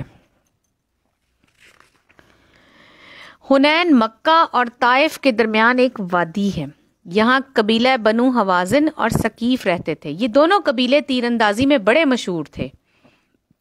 یہ مسلمانوں کے خلاف جنگ کی تیاری کر رہے تھے، جس کا نبی کریم صلی اللہ علیہ وسلم کو علم ہوا تو آپ صلی اللہ علیہ وسلم 12,000 کا لشکر لے کر ان قبیلوں سے جنگ کے لیے حنین تشریف لے آئے۔ یہ جنگ فتح مکہ کے 19 دن بعد ہوئی۔ مذکورہ قبیلوں نے بھرپور تیاری کر رکھی تھی، مختلف کمین گاہوں میں تیر اندازوں کو مقرر کر دیا۔ مسلمانوں کو یہ گمان ہوا کہ آج ہماری تعداد پہلے سے کئی زیادہ ہے، لہٰذا ہم مغلوب نہیں ہوں گے۔ انہیں اللہ کی مدد کی بجائے اپنی کثرت تعداد پر اعتماد ہو گیا۔ اللہ تعالیٰ کو مسلمانوں کا یہ انداز پسند نہیں آیا، یعنی فخر اور غرور۔ لہٰذا جب جنگ شروع ہوئی تو قبیلہ حوازن کے تیر اندازوں نے مختلف کمین گاہوں سے مسلمانوں کے لشکر پر ایک ساتھ تیر اندازی شروع کی۔ اس غیر متوقع اور اچانک تیروں کی بچھاڑ سے مسلمانوں کے قدم اکھڑ گئے اور وہ میدان جنگ سے بھاگ کھڑے ہوئے۔ میدان میں صرف نبی کریم صلی اللہ علیہ وسلم اور 100 کے قریب مسلمان رہ گئے۔ آپ صلی اللہ علیہ وسلم مسلمانوں کو پکار رہے تھے، اللہ کے بندوں میرے پاس آؤ، میں اللہ کا رسول ہوں۔ پھر آپ صلی اللہ علیہ وسلم نے عباس رضی اللہ تعالیٰ عنہ کو آواز دی، اور بلند آواز، ان کی آواز زیادہ بلند تھی، اور حکم دیا کہ بیت رضوان والوں کو آواز دیں کہ وہ پلٹ آئیں۔ یہ آواز جیسے ہی صحابہ کے کانوں میں پڑی، مسلمان سخت پیشمان ہوئے اور دوبارہ جنگ میدان میں آ گئے اور پھر جم کر لڑے۔ آپ صلی اللہ علیہ وسلم نے اللہ کے حکم سے ایک مٹھی مٹی لے کر کفار کی طرف پھینک دی، جس سے ان کی آنکھیں اور منہ بھر گیا اور وہ لڑائی کے قابل نہ رہے۔ پھر مسلمانوں نے ان پر دھاوا بول دیا اور ان کے قدم اکھڑ گئے۔ اللہ نے مسلمانوں کو شاندار فتح عطا فرمائی۔ اس وقت مسلمانوں کو اللہ کی مدد بھی حاصل ہوئی، جس سے ان کے دلوں میں دشمن کا خوف دور ہو گیا اور فرشتوں کا بھی نزول ہوا۔ جبیر بن مطعم رضی اللہ تعالیٰ عنہ بیان کرتے ہیں کہ میں اس جنگ میں آپ صلی اللہ علیہ وسلم کے ساتھ تھا۔ میں نے دیکھا کہ چیونٹیوں کی طرح کوئی چیز آسمان سے اتر رہی ہے اور میدان میں پھیل رہی ہے۔ اسی وقت مشرکوں کے قدم اکھڑ گئے۔ ہمیں یقین تھا کہ یہ آسمانی مدد کے علاوہ کچھ نہیں ہو سکتا۔ بخاری شریف کی حدیث ہے کہ بنو حزان کے جو لوگ باقی رہ گئے تھے ان پر اللہ نے اپنی مہربانی فرمائی۔ وہ سب مسلمان ہو کر نبی کریم کی خدمت میں حاضر ہوئے، اور آپ صلی اللہ علیہ وسلم نے انہیں اپنے تمام قیدیوں یا مال میں سے کسی ایک کا اختیار دیا تو انہوں نے اپنے قیدی واپس لے لیے۔ یا ایھا الذین آمنوا انما المشرکون نجس، اے ایمان والو بے شک مشرک ناپاک ہیں، فلا یقربوا مسجد الحرام بعد عامہم، لہٰذا وہ اس سال کے بعد مسجد حرام کے قریب نہ آنے پائیں۔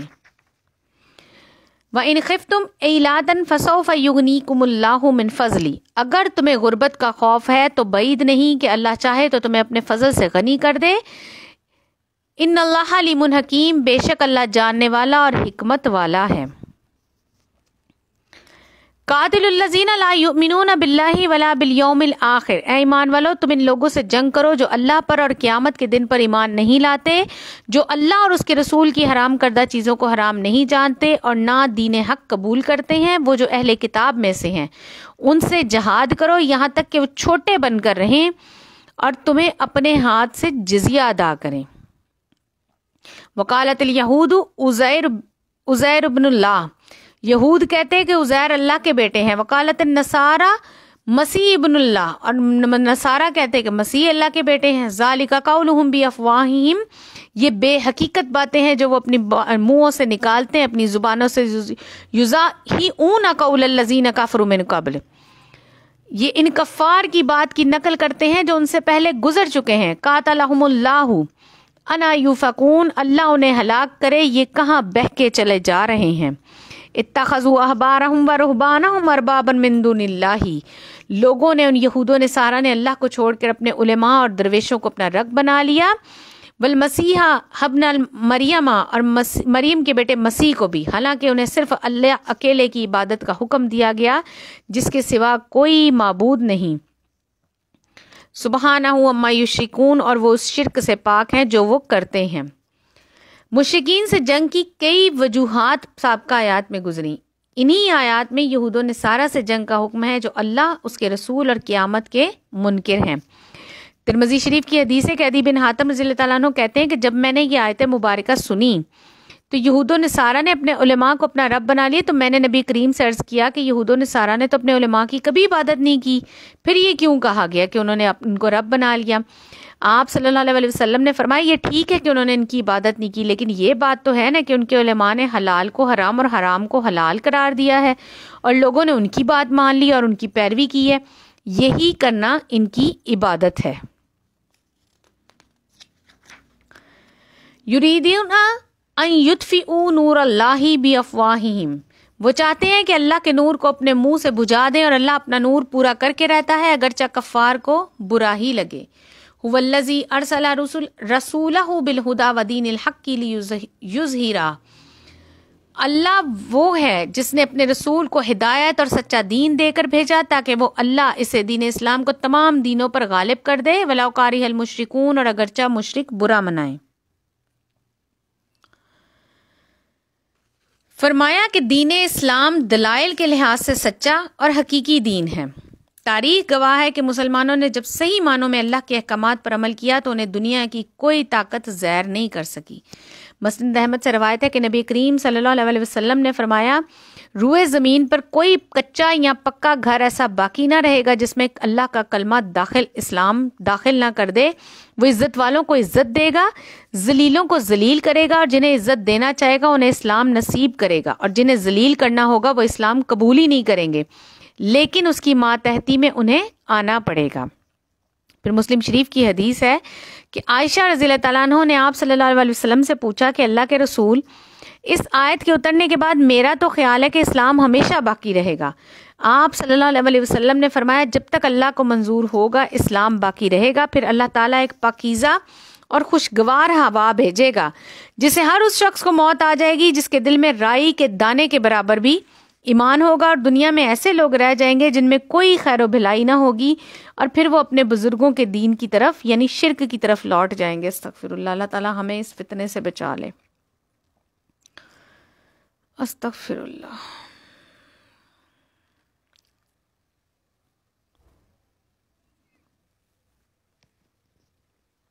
یا ایھا الذین آمنوا، ایمان والو، ان کثیرا من الاحبار والرہبان لا یاکلون اموال الناس بالباطل.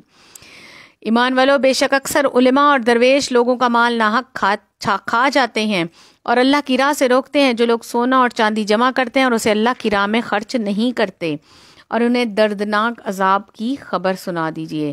یوم یحمى علیہا فی نار جہنم فتکوی بہا جباہہم ہم و جنوبہم و ظہورہم، ایک دن آئے گا کہ اس خزانے کو دوزخ کی آگ میں تپایا جائے گا، پھر اس سے ان کی پیشانیاں، پہلو اور پیٹھ داغی جائے گی۔ استغفر اللہ۔ اور ان سے کہا جائے گا یہ ہے وہ مال جسے تم دنیا میں اپنے لیے جمع کیا کرتے تھے، لو اب اپنی سمیٹی ہوئی دولت کا مزہ چکھو۔ فرمایا نبی کریم صلی اللہ علیہ وسلم نے، مسلم شریف کی حدیث ہے کہ جو شخص اپنے مال کی زکوٰۃ ادا نہ کرے اس کا مال قیامت کے دن آگ کی تختیوں جیسا بنا دیا جائے گا اور اس سے اس کی پیشانی، پہلو اور کمر داغی جائے گی، 50,000 سال تک اس کا یہ حال رہے گا، پھر اسے اس کی منزل جنت یا جہنم کی طرف بھیج دیا جائے گا۔ فرمایا مال و دولت جمع کرنا اور اس میں سے زکوٰۃ و صدقات ادا نہ کرنا یہ کنز کہلاتا ہے، جس کے لیے اس آیات مبارکہ میں سخت وعید بیان ہوئی ہے۔ فرمایا قیامت کے دن ایسے لوگوں کو جو اپنے مال کی زکوٰۃ ادا نہیں کرتے، اسے پاک نہیں کرتے، دردناک عذاب دیا جائے گا۔ استغفر اللہ، استغفر اللہ، استغفر اللہ۔ ان عدات الشہور عند اللہ 12 شہرا فی کتاب اللہ، بے شک اللہ کے نزدیک اللہ کی کتاب میں مہینوں کی تعداد 12 ہیں، اسی دن سے جس دن سے آسمان و زمین کو اس نے پیدا کیا۔ منہا اربعات حرم، اس میں 4 مہینے حرمت والے ہیں۔ ذالک الدین القیم، یہی صحیح ضابطۂ دین ہے۔ فلا تظلموا فیہن انفسکم وقاتلوا المشرکین کافۃ، لہٰذا تم ان مہینوں میں اپنی جانوں پر ظلم نہ کرو اور تم تمام مشرکین سے جہاد کرو جیسے وہ تم سب سے جنگ کرتے ہیں، اور جان لو کہ اللہ پرہیزگاروں کے ساتھ ہے۔ نبی کریم صلی اللہ علیہ وسلم نے حجۃ الوداع کا خطبہ ارشاد کرتے ہوئے فرمایا کہ زمانہ گھوم کر اس دن کی حالت پر آ گیا جس دن اللہ تعالیٰ نے آسمانوں اور زمینوں کو پیدا کیا۔ سال کے 12 مہینے جس میں سے 4 حرمت والے، ذوالقعدہ، ذوالحج، محرم اور رجب۔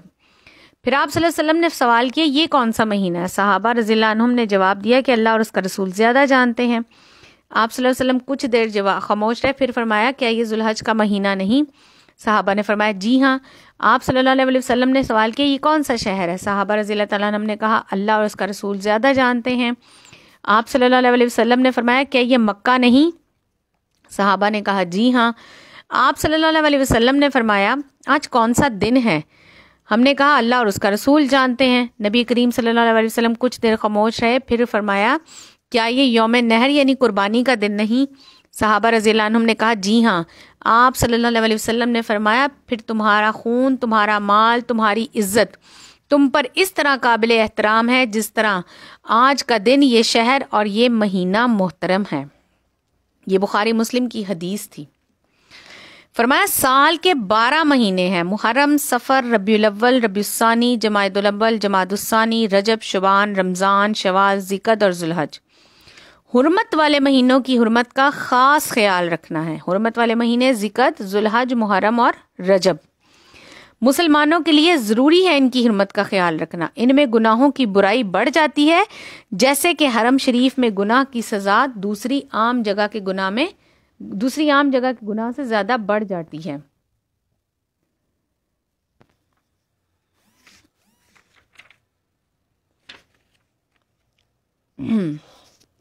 انما النسیء زیادۃ فی الکفر، کسی مہینے کو آگے پیچھے کر دینا کفر کی زیادتی ہے، اس کی وجہ سے کفار گمراہ کیے جاتے ہیں۔ وہ ایک سال اسے حلال کر لیتے ہیں، دوسرے سال اسی کو حرام کر دیتے ہیں تاکہ وہ ان مہینوں کی گنتی پوری کریں۔ ما حرم اللہ فیحل ما حرم اللہ، جو اللہ نے حرام ٹھہرا دیے پھر اسے حلال بنا لیں گے جسے اللہ نے حرام قرار دیا ہے۔ زین لہم سوء اعمالہم، پھر انہیں ان کے برے اعمال اچھے دکھائی دیتے ہیں۔ واللہ لا یہدی القوم الکافرین، اور اللہ منکرین حق کو ہدایت نہیں دیتا۔ فرمایا عرب معاشرے میں اسلام کی آمد سے قبل بھی حرمت والے مہینوں میں جنگ و جدال اور لوٹ مار ناپسندیدہ سمجھا جاتا تھا، لیکن مسلسل 3 مہینے ان کی حرمت کا لحاظ کرتے ہوئے وہ قتل و غارت سے پرہیز کرنا ان کے لیے بڑی مشکل تھا۔ اس کا حل انہوں نے یہ نکالا جس حرمت والے مہینے میں قتل و غارت کرنا چاہتے کر لیتے، اعلان کر دیتے کہ اس کی جگہ فلاں مہینہ حرمت والا ہے۔ مثلا محرم کے مہینے کی حرمت توڑ کر اس کی جگہ سفر کو حرمت والا قرار دے دیتے۔ اللہ تعالیٰ نے اس کے متعلق فرمایا کہ یہ کفر کی زیادتی ہے۔ یا ایھا الذین آمنوا ما لکم اذا قیل لکم انفروا فی سبیل اللہ، اے ایمان والو تمہیں کیا ہو گیا کہ جب تم سے کہا جاتا ہے کہ اللہ کے راستے سے نکلو تو تم زمین سے لگ جاتے ہو؟ کہ تم آخرت کے بدلے دنیا کی زندگی کو ترجیح دینے لگ گئے ہو؟ یاد رکھو دنیا کی زندگی کا فائدہ تو آخرت کے مقابلے میں بہت ہی کم ہے۔ الا تنفروا یعذبکم عذابا علیما، اور تم جہاد کے لیے نہیں نکلو گے تو اللہ تمہیں دردناک عذاب دے گا اور تمہاری جگہ کسی اور قوم کو لے آئے گا، اور تم اللہ کو کوئی بھی نقصان نہ پہنچا سکو گے، اور اللہ ہر چیز پر خوب قدرت رکھنے والا ہے۔ جب پورے عرب میں اسلامی قوت کا بول بالا ہو گیا تو روم کی عیسائی حکومت نے اس نئی طاقت کو اپنے لیے خطرہ سمجھنا شروع کر دیا۔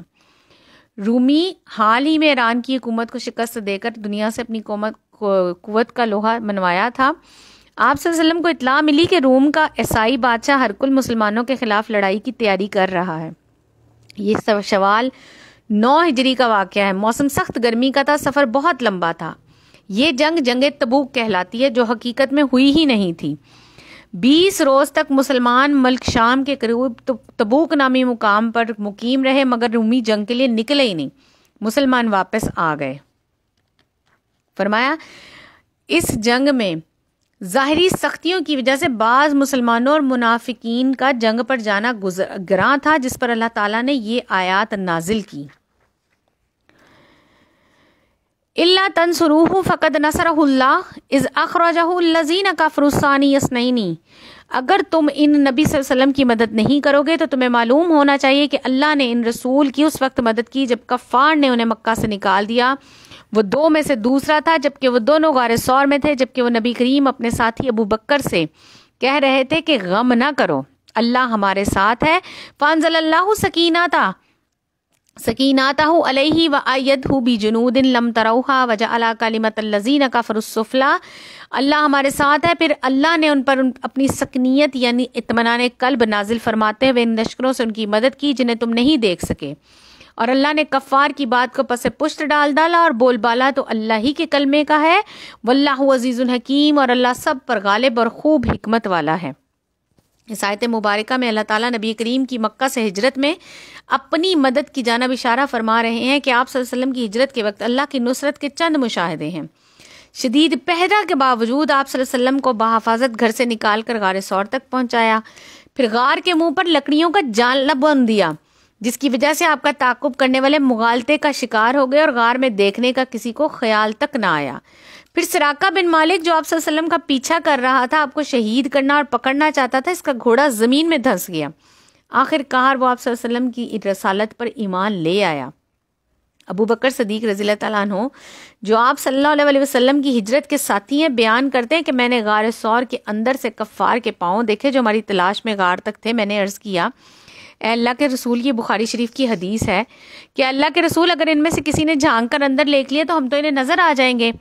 آپ صلی اللہ علیہ وسلم نے فرمایا ان 2 آدمیوں کے متعلق تمہارا کیا خیال ہے جن کا تیسرا مددگار اللہ ہو، یعنی جن کا مددگار اللہ ہو انہیں کوئی نقصان نہیں پہنچا سکتا۔ بے شک انفروا خفافا وثقالا وجاہدوا باموالکم وانفسکم فی سبیل اللہ، اے ایمان والو اللہ کی راہ میں ہلکے ہو تب بھی نکلو، بوجھل ہو تب بھی، اور اپنے مال اور جان سے اللہ کی راہ میں جہاد کرو، یہی تمہارے لیے بہتر ہے ان کنتم تعلمون، اگر تم علم رکھتے ہو۔ فرمایا جنگ تبوک میں جانے کا حکم ہر مسلمان کے لیے تھا، لیکن کچھ منافقین اور کچھ کمزور ایمان والے آپ صلی اللہ علیہ وسلم سے جنگ میں شرکت نہ کرنے کی اجازت لینا چاہ رہے تھے۔ آپ صلی اللہ علیہ وسلم نے اس جہاد میں شریک ہونا ہر مسلمان کے لیے لازمی قرار دیا۔ بوڑھے جوان، امیر غریب، فارغ مشغول، طاقتور کمزور، سب بلا عذر اللہ کی راہ میں جہاد کے لیے چل پڑے۔ اللہ نے یہ آیت نازل فرما کر آپ صلی اللہ علیہ وسلم کے اس قول کی تائید فرمائی، اور یہی سفر بعد میں منافقین اور حقیقی مومنین میں فرق واضح ہونے کا سبب بنا۔ لو کان ارضا قریبا وسفرا قاصدا لاتبعوک ولکن بعدت علیہم الشقہ، اگر مال غنیمت جلد وصول ہونے والا اور سفر ہلکا ہوتا تو یہ منافقین آپ کے ساتھ ضرور چلتے، لیکن انہیں مسافت دور نظر آئی، اور اب تو یہ اللہ کی قسمیں کھائیں گے کہ اگر ہم جہاد کی طاقت ہوتی تو ہم یقیناً آپ کے ساتھ نکلتے۔ یہ خود ہی اپنے آپ کو ہلاکت میں ڈال رہے ہیں۔ واللہ اللہ یعلم، جانتا ہے انہم لکاذبون، کہ یہ منافقین سراسر جھوٹے ہیں۔ عفا اللہ عنک لما اذنت لہم، اللہ نے آپ کو معاف کر دیا، آپ نے ان منافقین کو اجازت کیوں دے دی؟ آپ انہیں اجازت نہ دیتے یہاں تک کہ آپ کے سامنے سچے لوگ ظاہر ہو جاتے، وَتَعْلَمَ الْكَاذِبِينَ، اور آپ جھوٹے لوگوں کو جان لیتے۔ لا یستاذنوک الذین یؤمنون باللہ، اے نبی جو لوگ اللہ اور قیامت کے دن پر ایمان رکھتے ہیں، ان جاہدوا باموالہم وانفسہم واللہ علیم بالمتقین، وہ آپ سے اجازت نہیں مانگتے تاکہ وہ اپنے مالوں اور جانوں سے جہاد کریں، اور اللہ پرہیزگاروں کو خوب جانتا ہے۔ انما یستاذنوک الذین لا یؤمنون باللہ والیوم الآخر، آپ سے اجازت صرف وہ طلب کرتے ہیں جو اللہ اور آخرت کے دن پر ایمان ہی نہیں رکھتے۔ وارتبت قلوبہم فہم فی ریبہم یترددون، اور ان کے دل شک میں پڑے ہوئے ہیں اور وہ اپنے شک میں سرگرداں ہیں۔ ان آیات مبارکہ میں اللہ تعالیٰ کی اپنے محبوب سے محبت بھری باتیں ہو رہی ہیں۔ سخت بات کے سنانے سے پہلے ہی معافی کا اعلان سنایا جا رہا ہے۔ ان منافقین کے بارے میں یہ آیات نازل ہوئیں جنہوں نے آپس میں طے کر لیا کہ آپ صلی اللہ علیہ وسلم سے اپنا فرضی عذر جھاڑ کر اجازت طلب کر لیں گے، اگر اجازت مل گئی تو اچھا ہے، نہ بھی دیں گے تو ہم اس غزوے میں نہیں جائیں گے۔ لہٰذا جب یہ آپ صلی اللہ علیہ وسلم کے پاس آئے تو آپ صلی اللہ علیہ وسلم نے انہیں اجازت دے دی۔ اگر آپ صلی اللہ علیہ وسلم اجازت نہ دیتے تو اتنا فائدہ ضرور ہوتا کہ سچے عذر والے اور جھوٹے بہانے تراشنے والے کھل کر سامنے آ جاتے۔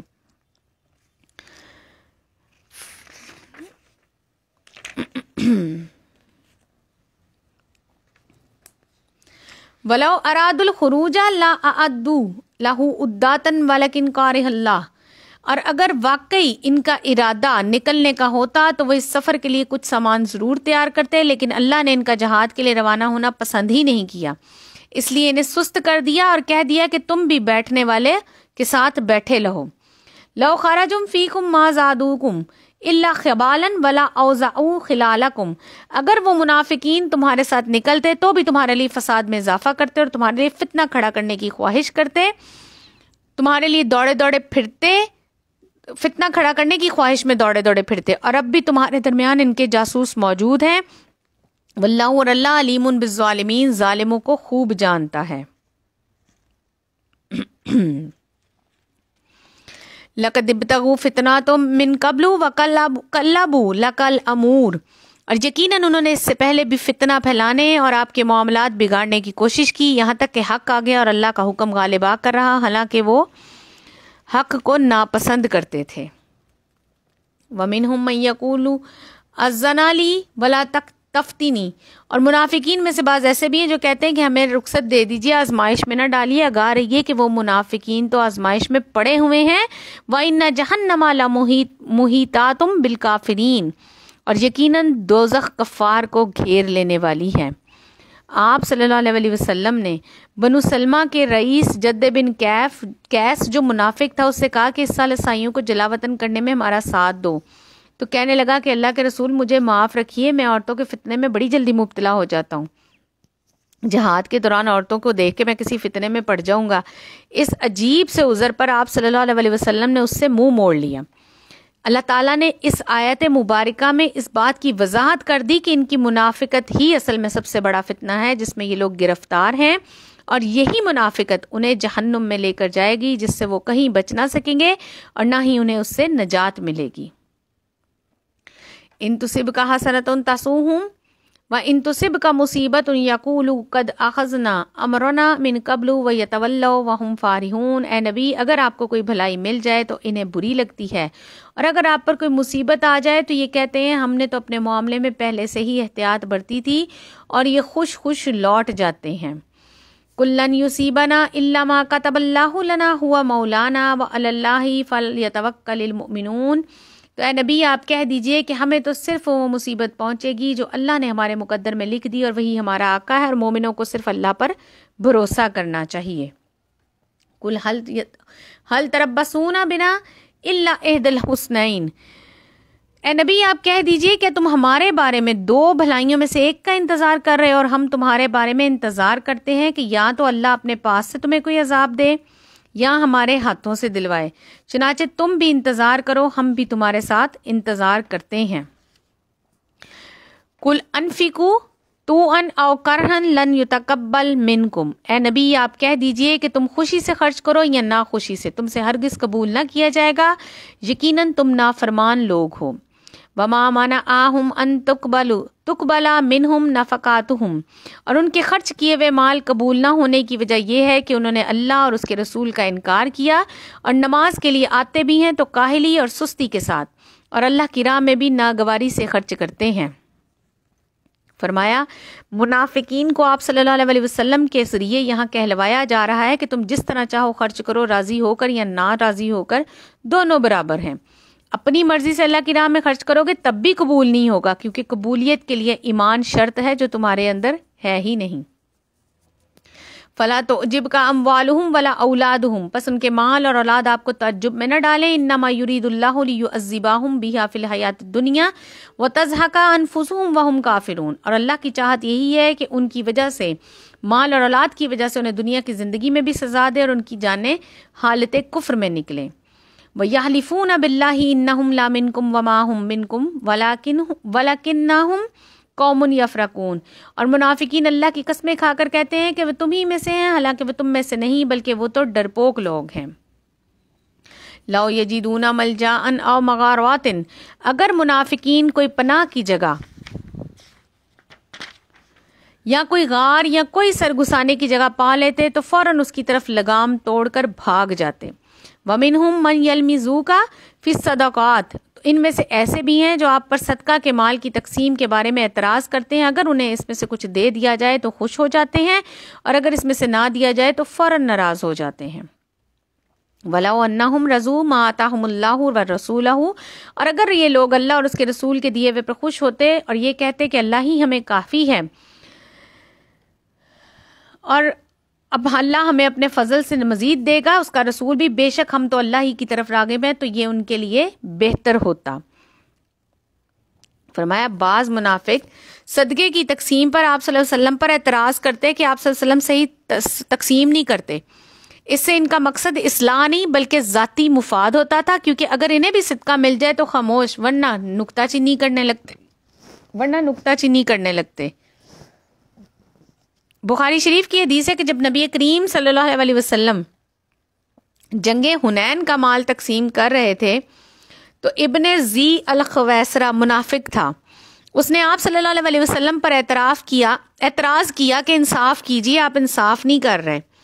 آپ صلی اللہ علیہ وسلم نے جواب دیا کہ تجھ پر افسوس ہے، اگر میں انصاف نہیں کروں گا تو کون انصاف کرے گا؟ پھر اس کے جانے کے بعد آپ صلی اللہ علیہ وسلم نے فرمایا اس کی نسل سے ایک قوم ایسی نکلے گی جن کی نمازوں اور روزوں کے مقابلے میں تم اپنی نمازیں اور روزے حقیر سمجھو گے، مگر یہ دین سے اس طرح نکل جائیں گے جیسے تیر کمان سے نکل جاتا ہے۔ ایسے لوگ جہاں کہیں پاؤ انہیں قتل کر ڈالو، یہ لوگ آسمان کے نیچے قتل ہونے والوں میں سے بدترین مقتول ہوں گے۔ انما الصدقات للفقراء والمساکین، بے شک اموال صدقہ زکوٰۃ تو دراصل فقیروں اور مسکینوں کے لیے، والعاملین علیہا والمؤلفات قلوبہم، اور ان اموال زکوٰۃ کے جمع کرنے والوں جن کے دل جیتنا مقصود ہوں، وفی الرقاب والغامرین وفی سبیل اللہ، اور گردن آزاد کرانے، قرض داروں اور اللہ کی راہ میں خرچ کرنے اور مسافروں کے لیے ہیں۔ فریضۃ من اللہ، یہ اللہ کی طرف سے فرض ہے، واللہ علیم حکیم، اور اللہ خوب جاننے والا اور حکمت والا ہے۔ یہاں زکوٰۃ کے 8 اہم مصارف کا بیان ہے۔ فرمایا پہلا، فقراء جو نادار اور مستحق ہونے کے باوجود لوگوں کے آگے ہاتھ پھیلانے سے بچتے ہیں، جو آج کل کے فقیر ہیں وہ نہیں، وہ فقراء جو مستحق ہوں بھی لیکن ہاتھ نہ پھیلائیں۔ مساکین وہ لوگ جن کی آمدنی اتنی کم ہو کہ وہ اس سے اپنے ضروری اخراجات بھی پورے نہ کر سکتے ہوں۔ عاملین اسلامی حکومت کے وہ اہلکار جو صدقات اور زکوٰۃ کی وصولی اور تقسیم اور اس کے حساب کتاب پر مامور ہوں۔ مؤلفت قلوب یعنی تالیف قلبی کے لیے صدقہ دینا، ایک تو وہ کافر ہے جو اسلام کی طرف مائل ہو اور اس کی مدد کرنے پر امید ہو کہ وہ مسلمان ہو جائے، لیکن دوسرا وہ نو مسلم جو نیا اسلام میں داخل ہوا ہو، اس کے علاوہ حالات کا جو تقاضا ہو، اس اعتبار سے اسلام اور مسلمانوں کی بہتری کے لیے کسی کافر پر خرچ کرنا بھی مؤلفت القلوب میں شامل ہے۔ پھر غلام آزاد کرنا، یعنی اس غلام پر صدقہ کرنا جو اپنی آزادی کے لیے رقم نہ پاتا ہو۔ غارمین ایک وہ مقروض مراد ہے جو اپنے اہل و عیال کو نان نفقہ اور ضروریات زندگی فراہم کرنے میں مقروض ہو گئے اور ان کے پاس نقد رقم بھی نہیں اور ایسا سامان بھی نہیں جسے وہ بیچ کر قرض ادا کریں۔ دوسرے وہ ذمہ دار جنہوں نے کسی کی ضمانت دی اور اس کی ادائیگی کے ذمہ دار ٹھہر گئے اور ضمانت کی رقم ادا نہ کر پائیں یا کوئی بڑا نقصان ہو جس کی سبب وہ لوگ مقروض ہو جائیں، ان سب افراد کی زکوٰۃ کے مال سے مدد کرنا جائز ہے۔ فی سبیل اللہ سے مراد اللہ کی راہ میں جہاد کے لیے رقم خرچ کرنا، جیسا کہ نبی کریم صلی اللہ علیہ وسلم نے فرمایا، نسائی کی حدیث ہے کہ مشرکین کے خلاف اپنے مالوں، اپنی جانوں اور اپنی زبانوں کے ذریعے جہاد کرو۔ پھر 8ویں وہ مسافر جو پردیس میں بے سر و سامان رہ گیا، اسے اتنی زکوٰۃ دے دی جائے کہ اس کے کھانے پینے اور کرائے کا خرچہ نکل آئے۔ فرمایا زکوٰۃ کی تقسیم کے وقت سب سے پہلے اپنے عزیر و اقارب، پڑوس و محلہ میں دیکھنا چاہیے کہ کون مستحق ہے۔ اپنے رشتہ داروں کو صدقہ دینے سے دگنا ثواب ملتا ہے، ایک صلہ رحمی کا اور دوسرا صدقے کا۔ وَمِنْهُمُ الَّذِينَ يُؤْذُونَ النَّبِيَّ وَيَقُولُونَ هُوَ أُذُنٌ، اور منافقین میں سے ایسے بھی ہیں جو نبی کو تکلیف دیتے ہیں اور کہتے ہیں کہ وہ تو کانوں کا حلقہ ہے۔ آپ کہہ دیجئے کہ وہ کان تمہارے لیے خیر و برکت والے ہیں۔ وہ اللہ پر ایمان رکھتا ہے اور مسلمانوں کی باتوں پر یقین کرتا ہے، اور تم میں سے ایمان والوں کے لیے سرتاپا رحمت ہے۔ جو لوگ اللہ کے رسول کو تکلیف دیتے ہیں ان کے لیے دردناک عذاب ہے۔ یحلفون باللہ لکم لیرزوکم، منافقین تمہارے سامنے اللہ کی قسمیں کھاتے ہیں تاکہ تمہیں خوش رکھیں، حالانکہ اگر یہ مومن ہوتے سچے تو اللہ اور اس کا رسول زیادہ حق رکھتے تھے کہ یہ انہیں خوش رکھیں۔ الم یعلموا انہ من یحادد اللہ ورسولہ فان لہ نار جہنم خالدا فیہا ذلک الخزی العظیم، اور کیا انہیں معلوم نہیں کہ بے شک جو شخص بھی اللہ اور اس کے رسول کی مخالفت کرتا ہے اس کے لیے یقیناً دوزخ کی آگ ہے جس میں وہ ہمیشہ رہے گا۔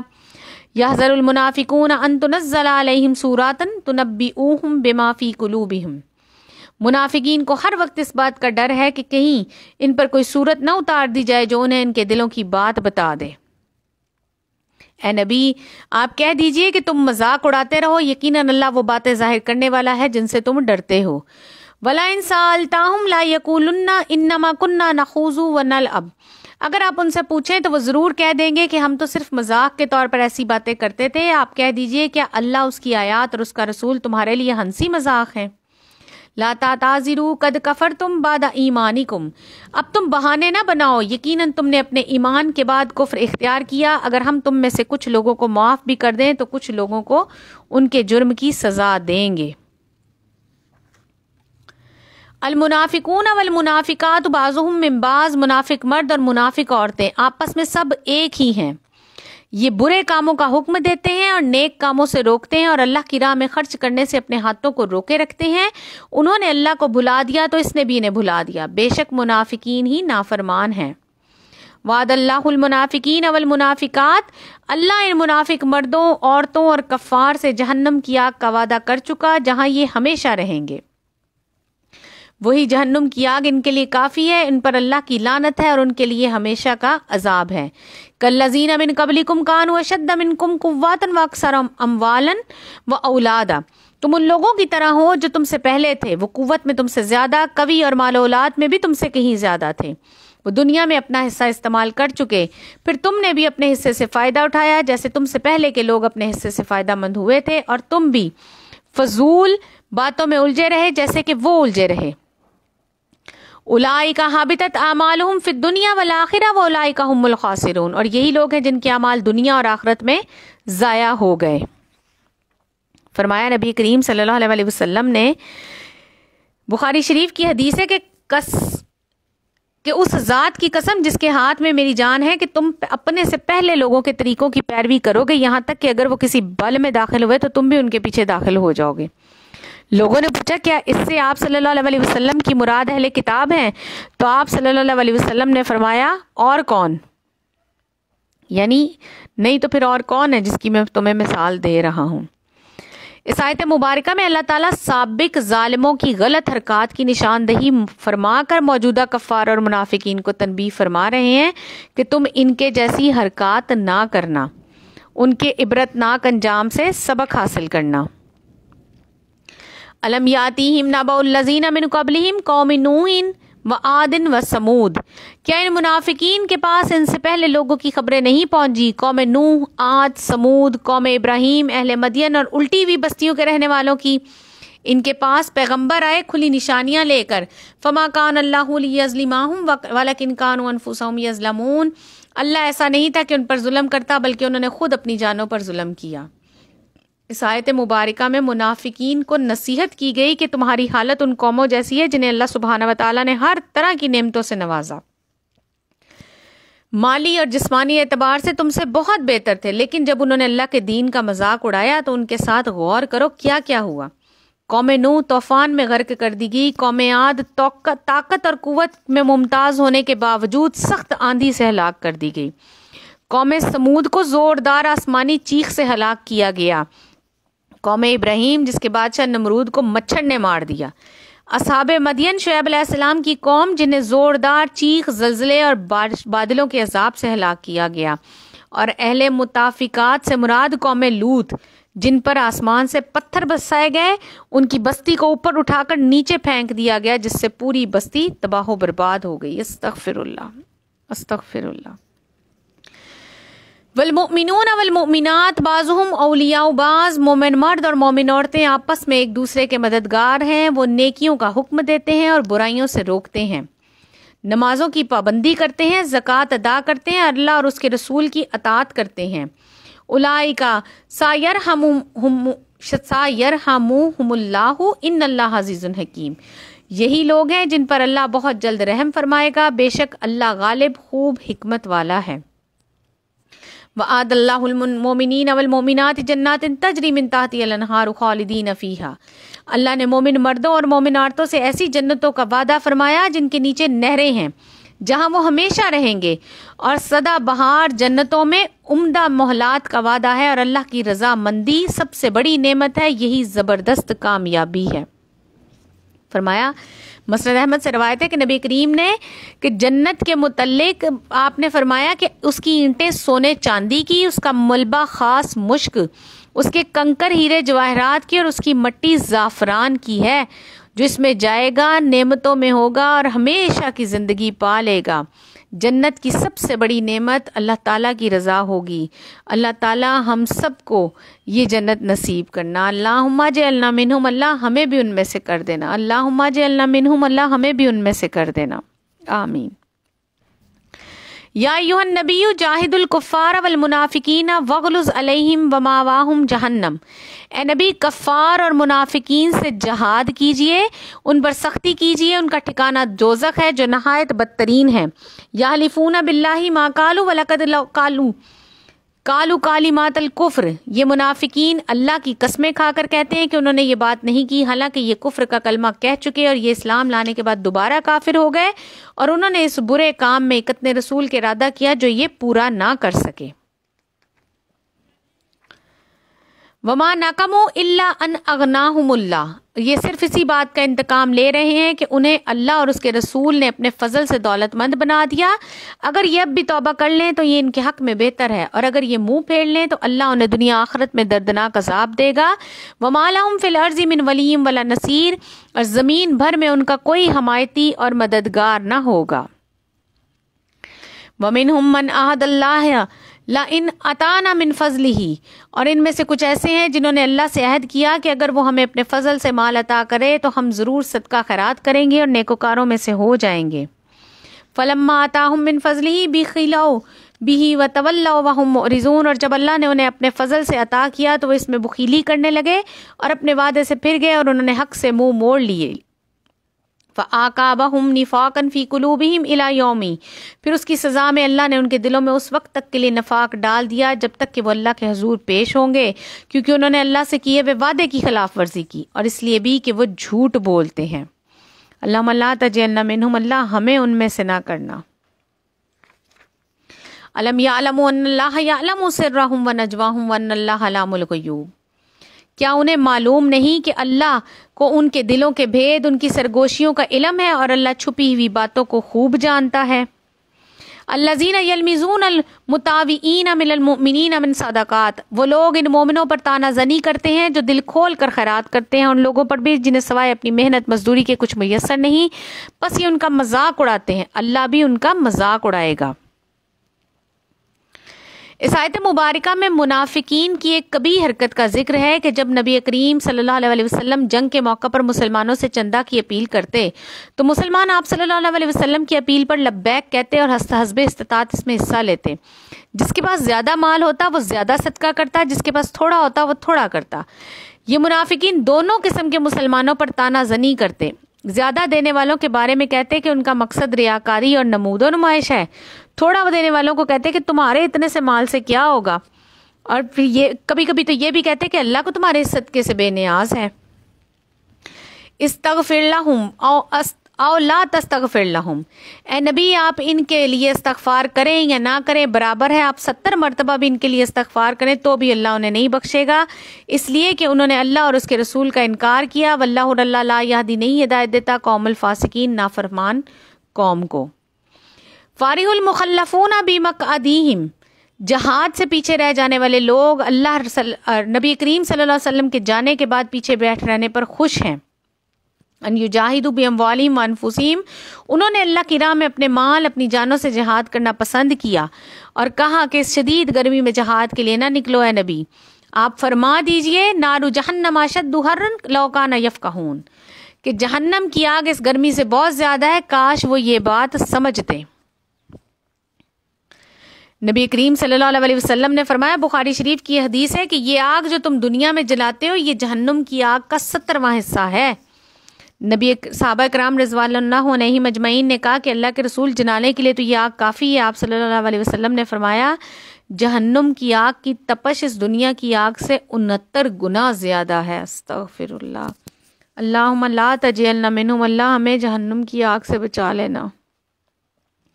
فَلْيَضْحَكُوا قَلِيلًا وَلْيَبْكُوا كَثِيرًا، پس انہیں چاہیے کہ کم ہنسیں اور زیادہ روئیں، اور ان اعمال کے بدلے میں جو وہ کرتے ہیں۔ استغفر اللہ۔ نبی کریم صلی اللہ علیہ وسلم نے فرمایا کہ لوگوں اپنے گناہوں پر خوب رو، اگر تم کو رونا نہ آئے تو رونے جیسا چہرہ بنا لو، قیامت کے دن جہنمی اس قدر روئیں گے کہ ان کے رخساروں پر آنسوؤں کی نہریں جاری ہو جائیں گی۔ استغفر اللہ، اللہ ہمیں پہلے رونے کی توفیق دے دیجیے۔ فَإِن رَجَعَكَ اللَّهُ إِلَىٰ طَائِفَةٍ مِّنْهُمْ، اے نبی اگر اللہ آپ کو ان کی کسی جماعت کی طرف واپس لے جائے، پھر وہ آپ سے جہاد سے نکلنے کی اجازت مانگے تو فرما دیجئے کہ تم اب کبھی بھی میرے ساتھ نہیں چل سکتے، نہ ہی میرے ساتھ مل کر تم دشمن سے جنگ کر سکتے ہو، تم نے پہلی مرتبہ بیٹھے رہنے کو پسند کیا، لہٰذا تم اب بھی پیچھے رہ جانے والوں کے ساتھ بیٹھے رہو۔ وَلَا تُصَلِّ عَلَىٰ أَحَدٍ مِّنْهُمْ مَاتَ، اے نبی ان میں سے اگر کوئی مر بھی جائے تو آپ اس کی نماز جنازہ ہرگز نہ پڑھیں اور نہ ہی ان کی قبروں پر کھڑے ہوں، بے شک انہوں نے اللہ اور اس کے رسول کا انکار کیا اور مرتے دم تک وہ نافرمان رہے۔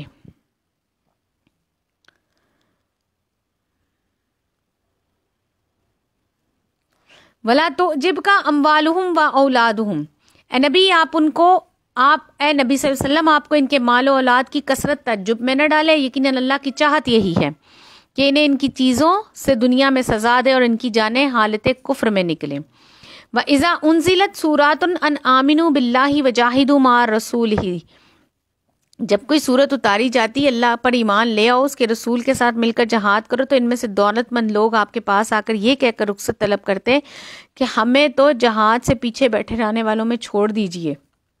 رضوا بِأَن يَكُونُوا مَعَ الْخَوَالِفِ، ان منافقین نے تو گھریلو عورتوں کے ساتھ رہنا پسند کیا اور ان کے دلوں پر مہر لگا دی گئی، فَهُمْ لَا يَفْقَهُونَ، لہٰذا یہ نہیں سمجھ رکھتے۔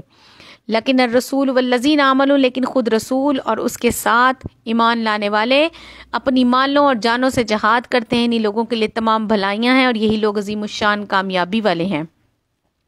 اعد اللہ لہم جنات تجری من تحتہا الانہار خالدین فیہا ذالک الفوز العظیم، انہی کے لیے اللہ نے ایسی جنتیں تیار کی جن کے نیچے سے نہریں بہ رہی ہیں اور جن میں ہمیشہ ہمیشہ رہیں گے، یہی بہت بڑی کامیابی ہے۔ وجعل معاذرون من الاعراب لیؤذن لهم وقعد الذین کذبوا اللہ ورسولہ، اور دیہاتی لوگوں میں سے کچھ مقول شرعی عذر کے ساتھ آئے کہ انہیں رخصت دے دی جائے۔ اور کچھ دیہاتیوں نے اللہ اور اس کے رسول سے جھوٹی باتیں بنائی اور جہاد میں بیٹھے رہے، چنانچہ جن لوگوں نے کفر کیا انہیں عنقریب دردناک عذاب دیا جائے گا۔ لیس علی الضعفاء ولا علی المرضى، ضعیفوں، بیماروں اور ان لوگوں پر جن کے پاس خرچ کرنے کو کچھ بھی نہیں، کوئی گناہ نہیں، بشرطیکہ وہ اللہ اور اس کے رسول کی خیر خواہی کرتے ہیں، ایسے نیکوکاروں پر الزام کی کوئی راہ نہیں۔ واللہ غفور رحیم، اللہ بہت بخشنے والا نہایت رحم کرنے والا ہے۔ والا الذین اذا ما آتوک، اے نبی اس طرح ان پر بھی کوئی گناہ نہیں جو آپ کے پاس اس لیے آئے کہ آپ انہیں جہاد کے لیے سواری مہیا کریں، تو آپ نے جواب دیا کہ میرے پاس ایسی کوئی سواری ہی نہیں جس پر میں تمہیں سوار کروں۔ اعینہم تفیض من الدمع حزنا، اور وہ اپنی آنکھوں سے اس غم کی وجہ سے آنسو بہاتے ہوئے مجبوراً واپس لوٹ گئے، اور ان کے پاس اللہ کی راہ میں خرچ کرنے کے لیے کچھ بھی نہیں تھا۔ یہ آیت مبارکہ مسلمانوں کے ایک ایسے گروہ کا ذکر ہے جن کے پاس غربت کی وجہ سے اپنی سواریاں نہیں تھیں۔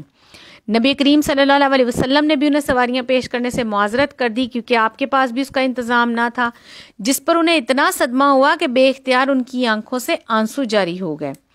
عبداللہ بن عباس رضی اللہ تعالیٰ عنہ بیان کرتے ہیں، بخاری مسلم کی حدیث ہے کہ جب نبی کریم صلی اللہ علیہ وسلم نے صحابہ کرام رضی اللہ عنہم کو غزوہ تبوک کی جوانگی کا حکم دیا تو کچھ صحابہ آپ کی خدمت میں حاضر ہوئے، ان میں عبداللہ بن مغفل بھی تھے۔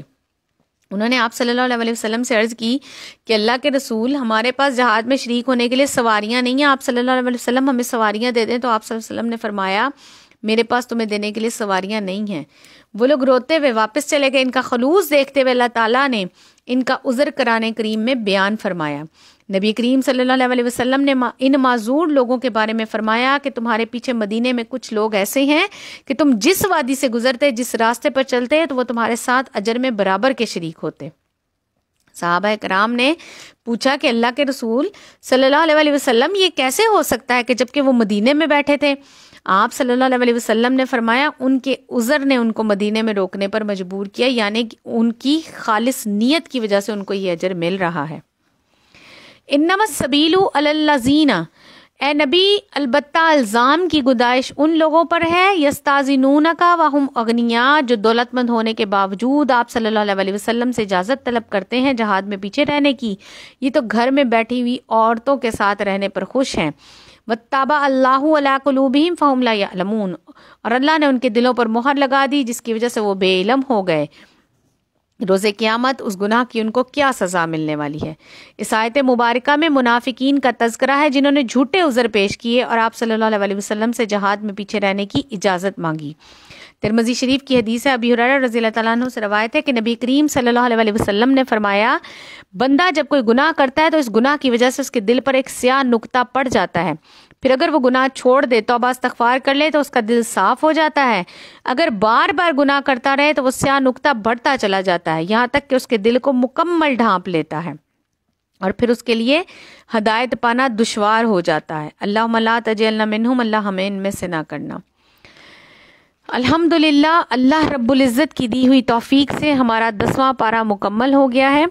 اللہ تعالیٰ سے دعا ہے کہ جہاں کہیں غلطی کوتاہی ہوئی ہے اللہ تعالیٰ ہماری پکڑ نہ کرے، بلکہ ہمیں صحیح سمجھ تو عطا کرے، اور اللہ تعالیٰ ہمیں اس قرآن کے اوپر عمل کرنے کی توفیق عطا کرے۔ وآخر دعوانا الحمد للہ رب العالمین، ربنا تقبل منا انک انت السمیع العلیم وتب علینا انک انت التواب الرحیم، وصلی اللہ تعالیٰ علی خیر خلقہ محمد وآلہ وصحبہ اجمعین برحمتک یا ارحم الراحمین۔ دعا مانگ لیتے ہیں۔ اللہم صلی علی محمد وعلی آل محمد کما صلیت علی ابراہیم وعلی آل ابراہیم انک حمید مجید۔ اللہم بارک علی محمد وعلی آل محمد کما بارکت علی ابراہیم وعلی آل ابراہیم انک حمید مجید۔ الحمدللہ رب العالمین الرحمن الرحیم مالک یوم الدین، ایاک نعبد و ایاک نستعین، اہدنا الصراط المستقیم صراط الذین انعمت علیہم غیر المغضوب علیہم ولا الضالین آمین۔ اللہم صلی علی محمد وعلی آل محمد کما صلیت علی ابراہیم وعلی آل ابراہیم انک حمید مجید۔ اللہم بارک علی محمد وعلی آل محمد کما بارکت علی ابراہیم وعلی آل ابراہیم انک حمید مجید۔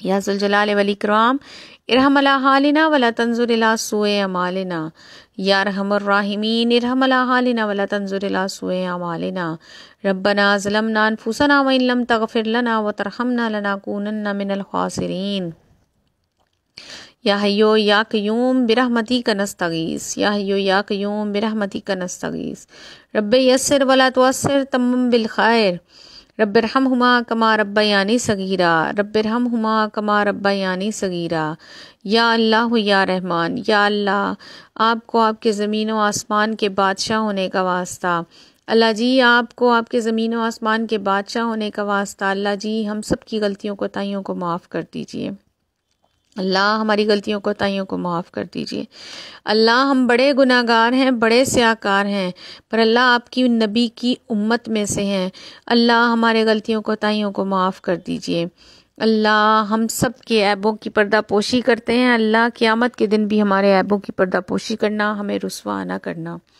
اللہ قیامت کے دن بھی ہمیں رسوا نہ کرنا، اللہ ہمارے عیبوں کی پردہ پوشی کر لینا، یا رب العالمین نزا کا وقت آسان کرنا، یا اللہ موت کلمہ حق پہ دینا، یا اللہ مرتے وقت منہ پہ کلمہ شریف جاری کر دینا، یا رب العالمین عرش کا سایہ نصیب کر دینا، یا رب العالمین عرش کا سایہ نصیب کر دینا، اللہ جی اپنے نبی کے ہاتھوں سے حوض کوثر سے آب کوثر نصیب کر دینا، یا اللہ پل صراط سے آسانی سے گزار دینا، یا رب العالمین ہم سب جیسے آج یہاں جمع ہیں اللہ اسی طرح ہمیں بروز قیامت اللہ عرش کے سائے نیچے اکٹھا کر دینا، اللہ ہم سب کو اسی طرح جنت الفردوس میں ایک دوسرے کا ساتھ نصیب کر دینا، یا اللہ یہ دین کی محبت بڑھا دیجئے، یا اللہ ہم سب کے درمیان میں دین کی محبت بڑھا دیجئے، یا اللہ ہمیں معاف کر دیجئے، یا اللہ ہمیں معاف کر دیجئے، یا اللہ میرے ساتھ جتنی موجود ہیں اللہ سب کے گھروں پر، سب کی آل اولاد پر، سب کے مالوں پر اللہ اپنی رحمتیں برکتیں نازل کر دیجئے، یا رب العالمین بے گھروں کو گھر دے دیجئے، یا اللہ بے روزگاروں کو حلال روزگار دے دیجئے، اللہ جن کو روزگار دیے ان کے روزگاروں میں اپنی رحمت کے ساتھ برکت کر دیجئے، اللہ ان کی پریشانیاں دور کر دیجئے، یا رب العالمین بے اولاد جوڑوں کو زندگی والی نیک صالح اولاد کی نعمت سے نواز دیجئے، اللہ جی ارم منصور کو، رابعہ نعمان کو، یا رب العالمین انم عمیر کو، یا اللہ آمنہ سلمان کو، یا رب العالمین مہرین راحیل کو، یا رب العالمین ختیجہ فیصل کو، زنیرہ عمر کو، ختیجہ وقاص کو، یا رب العالمین سدرہ عمر کو، یا اللہ میری کتنی بہنیں، یا اللہ کرن زہیب کو، یا اللہ آپ کے سامنے ہاتھ پھیلائے بیٹھی ہیں، اللہ ان کو اپنی جناب سے زندگی والی نیک صالح اولاد سے نواز دیجیے، یا رب العالمین جو ماں باپ اپنی بچیوں کے رشتوں کی طرف سے پریشان ہیں، یا اللہ بیٹے بیٹیوں کے نیک نصیب جوڑ دیجئے، یا اللہ مریم اور اس کی بہن کے بھی نیک نصیب جوڑ دیجئے، یا اللہ جن گھروں میں شیطانی وسوسوں نے میاں بیوی کے درمیان میں ناچاکیاں پھیلائی ہوئی ہیں، یا اللہ ان کے گھروں سے شیطانوں کو دور کر دیجئے، یا اللہ میاں بیوی میں آپس میں پیار محبت اتفاق سلوک قائم کر دیجئے، یا رب العالمین جو میری بہنیں بھری گود لیے بیٹھی ہیں اللہ ان کی اور ان کی اولاد کی حفاظت کرنا، ان کو خیر و عافیت کے ساتھ فارغ کرنا، اور اللہ جی ان کو ایسی اولاد دینا جو ان کے گھر میں خیر و برکت کا باعث ہو، اللہ ان کی سب تنگیاں ترشیاں پریشانیاں دور کرنے والا ہو، یا اللہ اس کے آمد آپ ان کے لیے باعث رحمت بنا دینا، یا رب العالمین ہماری غلطیوں کوتاہیوں کو معاف کر کے ہمارے حالوں پر رحم کر دیجئے، یا رب العالمین یا اللہ جو مانگا ہے وہ بھی دے دیجئے، جو نہیں مانگ سکے وہ بھی دے دیجئے، اللہ میرے ساتھ جتنی موجود ہے میں نہیں جانتی ان کے دلوں میں کیا کیا جائز خواہشات ہیں، اللہ آپ ان کی تمام جائز حاجات کو پورا کر دیجئے، اللہ ان کے دلوں پر، اللہ ان کے دلوں پر، ہم سب کے دلوں پر اللہ رب العزت اپنے دین کا